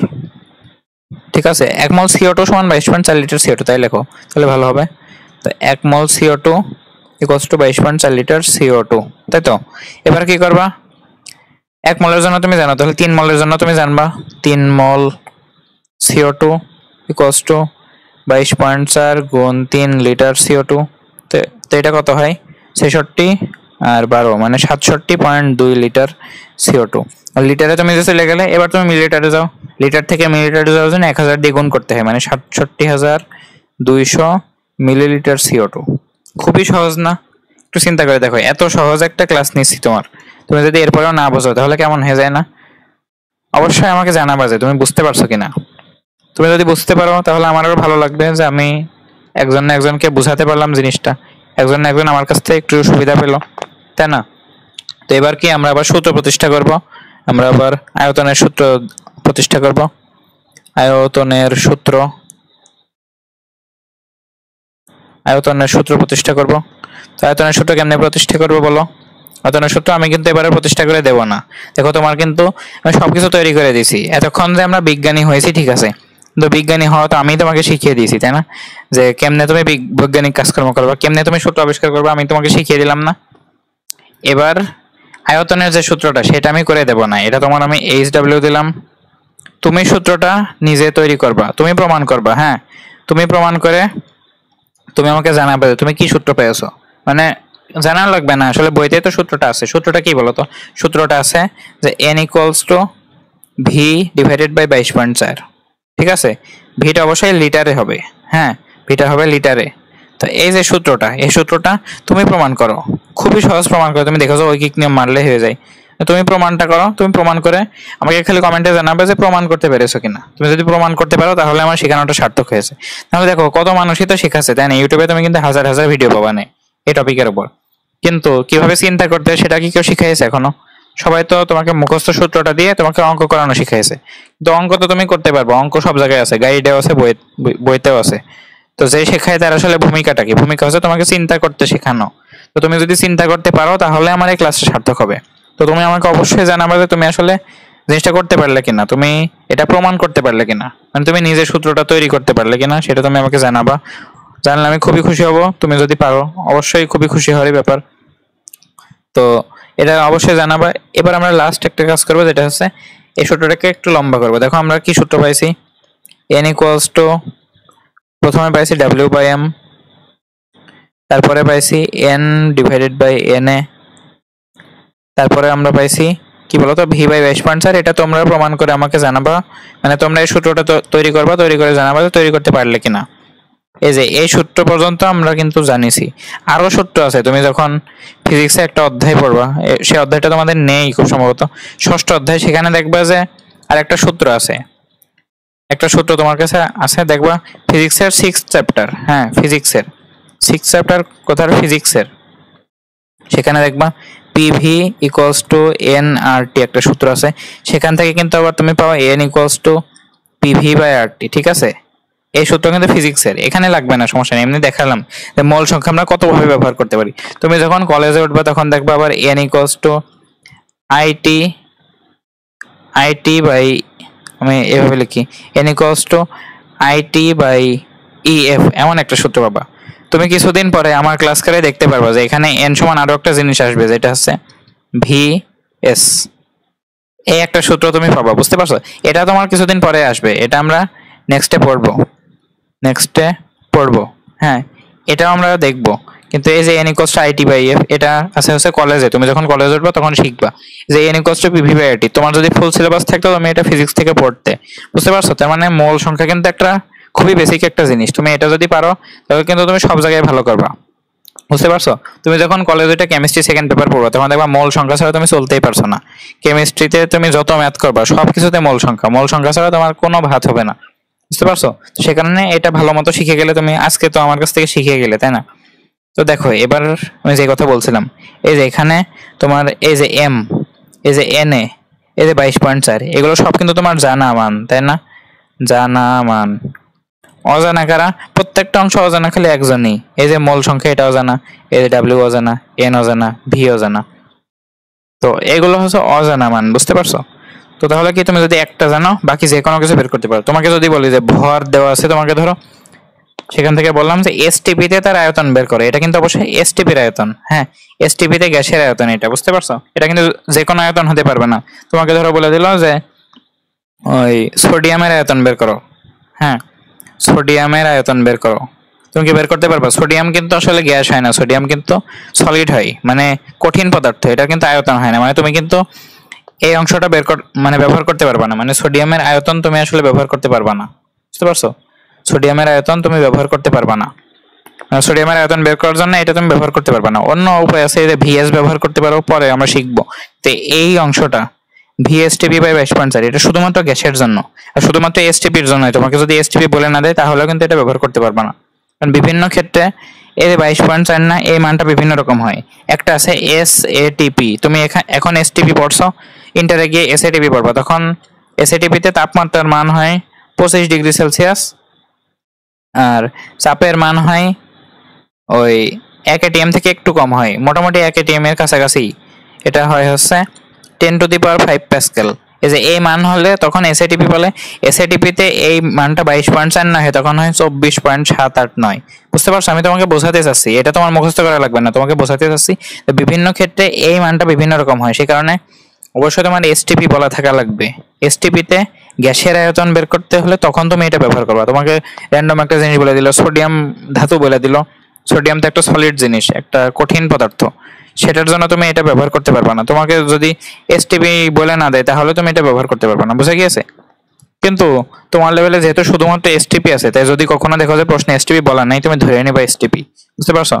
কারণ তুমি জানো আমাদের বাংলাদেশের শিক্ষা ব্যবস্থায় আমাদের প্রশ্নে কিন্তু অনেক ভুল হয়। তোমার ধরো বুঝতে পারছো যে গ্যাসেরটা বের করতে বলেছে, কিন্তু এসটিপি তোমার ধরো বলা নেই, হ্যাঁ তখন তুমি ধরে নিবা যে এটা এসটিপি, কারণ আমাদের প্রশ্নে অনেক ভুল হয়। তুমি এইচএসসি তে বিভিন্ন জায়গায় দেখেছো প্রশ্নে কিন্তু অনেক ভুল থাকে। তো প্রশ্নে যেহেতু ভুল থাকে তাই তুমি ধরে নিবা যে তুমি একদম সবসময় এসটিপি বলা থাকবে এমন না, তুমি এসটিপি ধরে নিবা। গ্যাসের আয়তন যদি বের করতে পারো তখন তুমি ধরে নিবা যে এসটিপি তেই, যদি বলা না থাকে বুঝে নিবা এটা প্রশ্নের ভুল, বুঝতে পারছো? তো এবার যদি তোমাকে বলা হয় যে 5 গ্রাম কার্বন ডাইঅক্সাইড এর এসটিপিতে আয়তন কত, এমন একটা প্রশ্ন যদি তোমাকে করি, তুমি পারবা কিনা তাই বলো। 5 গ্রাম কার্বন ডাইঅক্সাইডের এসটিপিতে আয়তন কত, এটা পারবা কিনা বলো। তুমি ঐকিক নিয়মেও করবা আবার মেইন নিয়মেও করবা। দেখো প্রথমে কাজ কি, প্রথমে কাজ হলো ঐকিক নিয়মে করা। তো 5 গ্রাম কার্বন ডাইঅক্সাইড থেকে এসটিপিতে কত আয়তন কার্বন ডাইঅক্সাইড আছে সেটা বের করতে বলেছে, মানে ভরের সাথে তোমার আয়তনের কানেকশন করতে বলেছে। এতক্ষণ কিন্তু আমরা আয়তন দিয়ে কারোর সাথে কানেকশন করিনি। তো কার্বন ডাইঅক্সাইড নিয়ে যেহেতু কাজ করতে বলেছে, তাই ঐকিক নিয়ম করতে হলে আগে তার আণবিক ভর বের করতে হয়। তাহলে কার্বন ডাইঅক্সাইডের আণবিক ভর কত বলো তো? আণবিক ভর আমি যদি লিখি আণবিক ভর, কার্বন ডাইঅক্সাইডের আণবিক ভর তুমি বের করে দেখবা। কার্বনের হচ্ছে 12, অক্সিজেন হচ্ছে 16 গুণ 2 32, 32 এর 12 হয় 44 গ্রাম। এটা বের করে দেখবে, এটাই আসবে। তো 44 গ্রামের মধ্যে আসলে কত আয়তন আছে সেটা বের করতে হবে। তুমি জানো না যে আণবিক ভরের মধ্যে 1 মোল থাকে, আর 1 মোল মানে তো এসটিপিতে 22.4। একটু মনে করে দেখো, তার মানে 44 গ্রাম CO2 ইকুয়ালস টু এসটিপিতে 22.4 লিটার CO2। এটা তোমার বুঝতে পারতেই হবে, মানে এতক্ষণ ক্লাস করার পরে এটা অবশ্যই তুমি বুঝতে পারছো আমি জানি। 44 গ্রামটা আণবিক ভর না, এর মধ্যে আছে 1 মোল। 1 মোল মানে আবার এসটিপিতে কিন্তু 22.4 লিটার। যেহেতু এটা গ্যাস, দেখো CO2 একটা গ্যাস, কার্বন ডাইঅক্সাইড একটা গ্যাস, তো গ্যাসের জন্য তুমি এটা লিখতেই পারো এসটিপিতে 22.4। তো 44 গ্রাম মানে 1 মোল, সে 1 মোল মানে হচ্ছে আবার এসটিপিতে 22.4। এবার দেখো ভরের সাথে তোমার আয়তনের কানেকশন হয়ে গেছে। আয়তন যেহেতু বের করতে বলেছে তাই সেটাকে ডানে রাখলাম। যদি আয়তন দিয়ে ভর বের করতে বলতো তাহলে এটা আমি বামে লিখতাম আর ভর লিখতাম ডানে।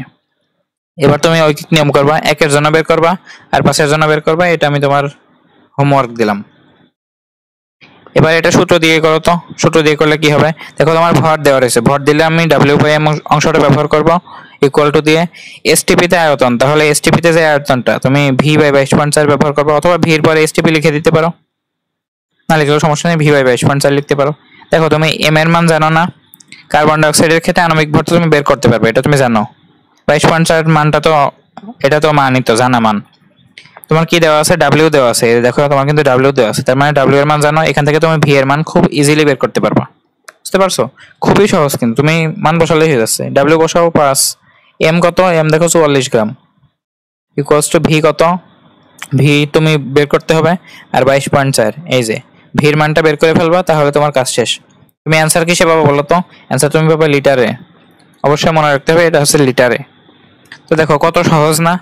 তো মোল সম্পর্কিত আজকে তুমি আমার কাছ থেকে যা যা শিখলে, এগুলোকে আর কখনো ভুল হবে বলো? তুমি একটু প্র্যাকটিস করবা, এই ক্লাসটা যে শেষ হলো স্লাইডটা একটু চোখ বুলাবা, স্লাইড অবশ্যই PDF পেয়ে যাবা। দেখো সুন্দর মতো করে লিখেছি, সবকিছু মোটামুটি গুছানো আকারে আছে। তুমি শুধু স্লাইডটা দেখবা, তুমি নিজে নোট করবা। বুঝতে পারছো? নিজে নোট করবা। আমি তোমাকে একটু বলে দিই, নিজে নোট করো, নিজে অবশ্যই নোট করবা। আর এই ভিডিওর ডেসক্রিপশন বক্সে আমার মানে রেডিয়েন্ট স্কুলের গ্রুপের লিঙ্ক দেওয়া আছে, ফেসবুক গ্রুপ। বুঝতে পারছো? ফেসবুক গ্রুপের মধ্যে তোমার এই নোটটা তুমি একটু পোস্ট করবা। কি লিখবা? তোমার নাম লিখবা, তুমি কোন স্কুল বা কলেজে পড়ো সেটা অবশ্যই লিখতে পারো।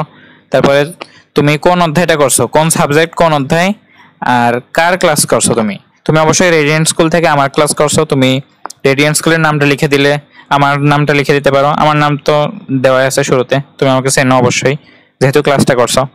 তো আমার ফেসবুক গ্রুপের মধ্যে তুমি পোস্ট করলে আরো মানুষ জানতে পারবে যে আসলে আমার ক্লাসটাও মানে ক্লাসটা থেকে তোমরা উপকৃত হচ্ছ কিনা, আর আমি আসলে ক্লাসটা সার্থকভাবে নিতে পারছি কিনা। বুঝতে পারছো? তো এটা আমি বাদ দিয়ে দিচ্ছি। তোমরা যারা আইসিটির ষষ্ঠ অধ্যায় করনি তারা করে ফেলতে পারো, এটা কিন্তু ভালোই চলছে এখন অনলাইনে, কিন্তু একমাত্র আইসিটির ষষ্ঠ অধ্যায়ের পূর্ণাঙ্গ একটা প্লেলিস্ট এটা। বুঝতে পারছো? ওটা তোমরা করতে পারো। আর যারা এটা শুরু করছো তারা শেষ পর্যন্ত লেগে থাকো, আশা করা যায় খুব ভালো করে আমরা শেষ করবো, মানে তুমি সবার সেরা হবা, মানে এটাতে একদম বস হয়ে যাবে, এটা আমি গ্যারান্টি দিতে পারি। তো এই ভিডিওটা এখানে শেষ করছি, সামনের ক্লাসে স্বাগতম তোমাকে, অবশ্যই থাকবা আমার সাথে শেষ করবা। তো আল্লাহ হাফেজ।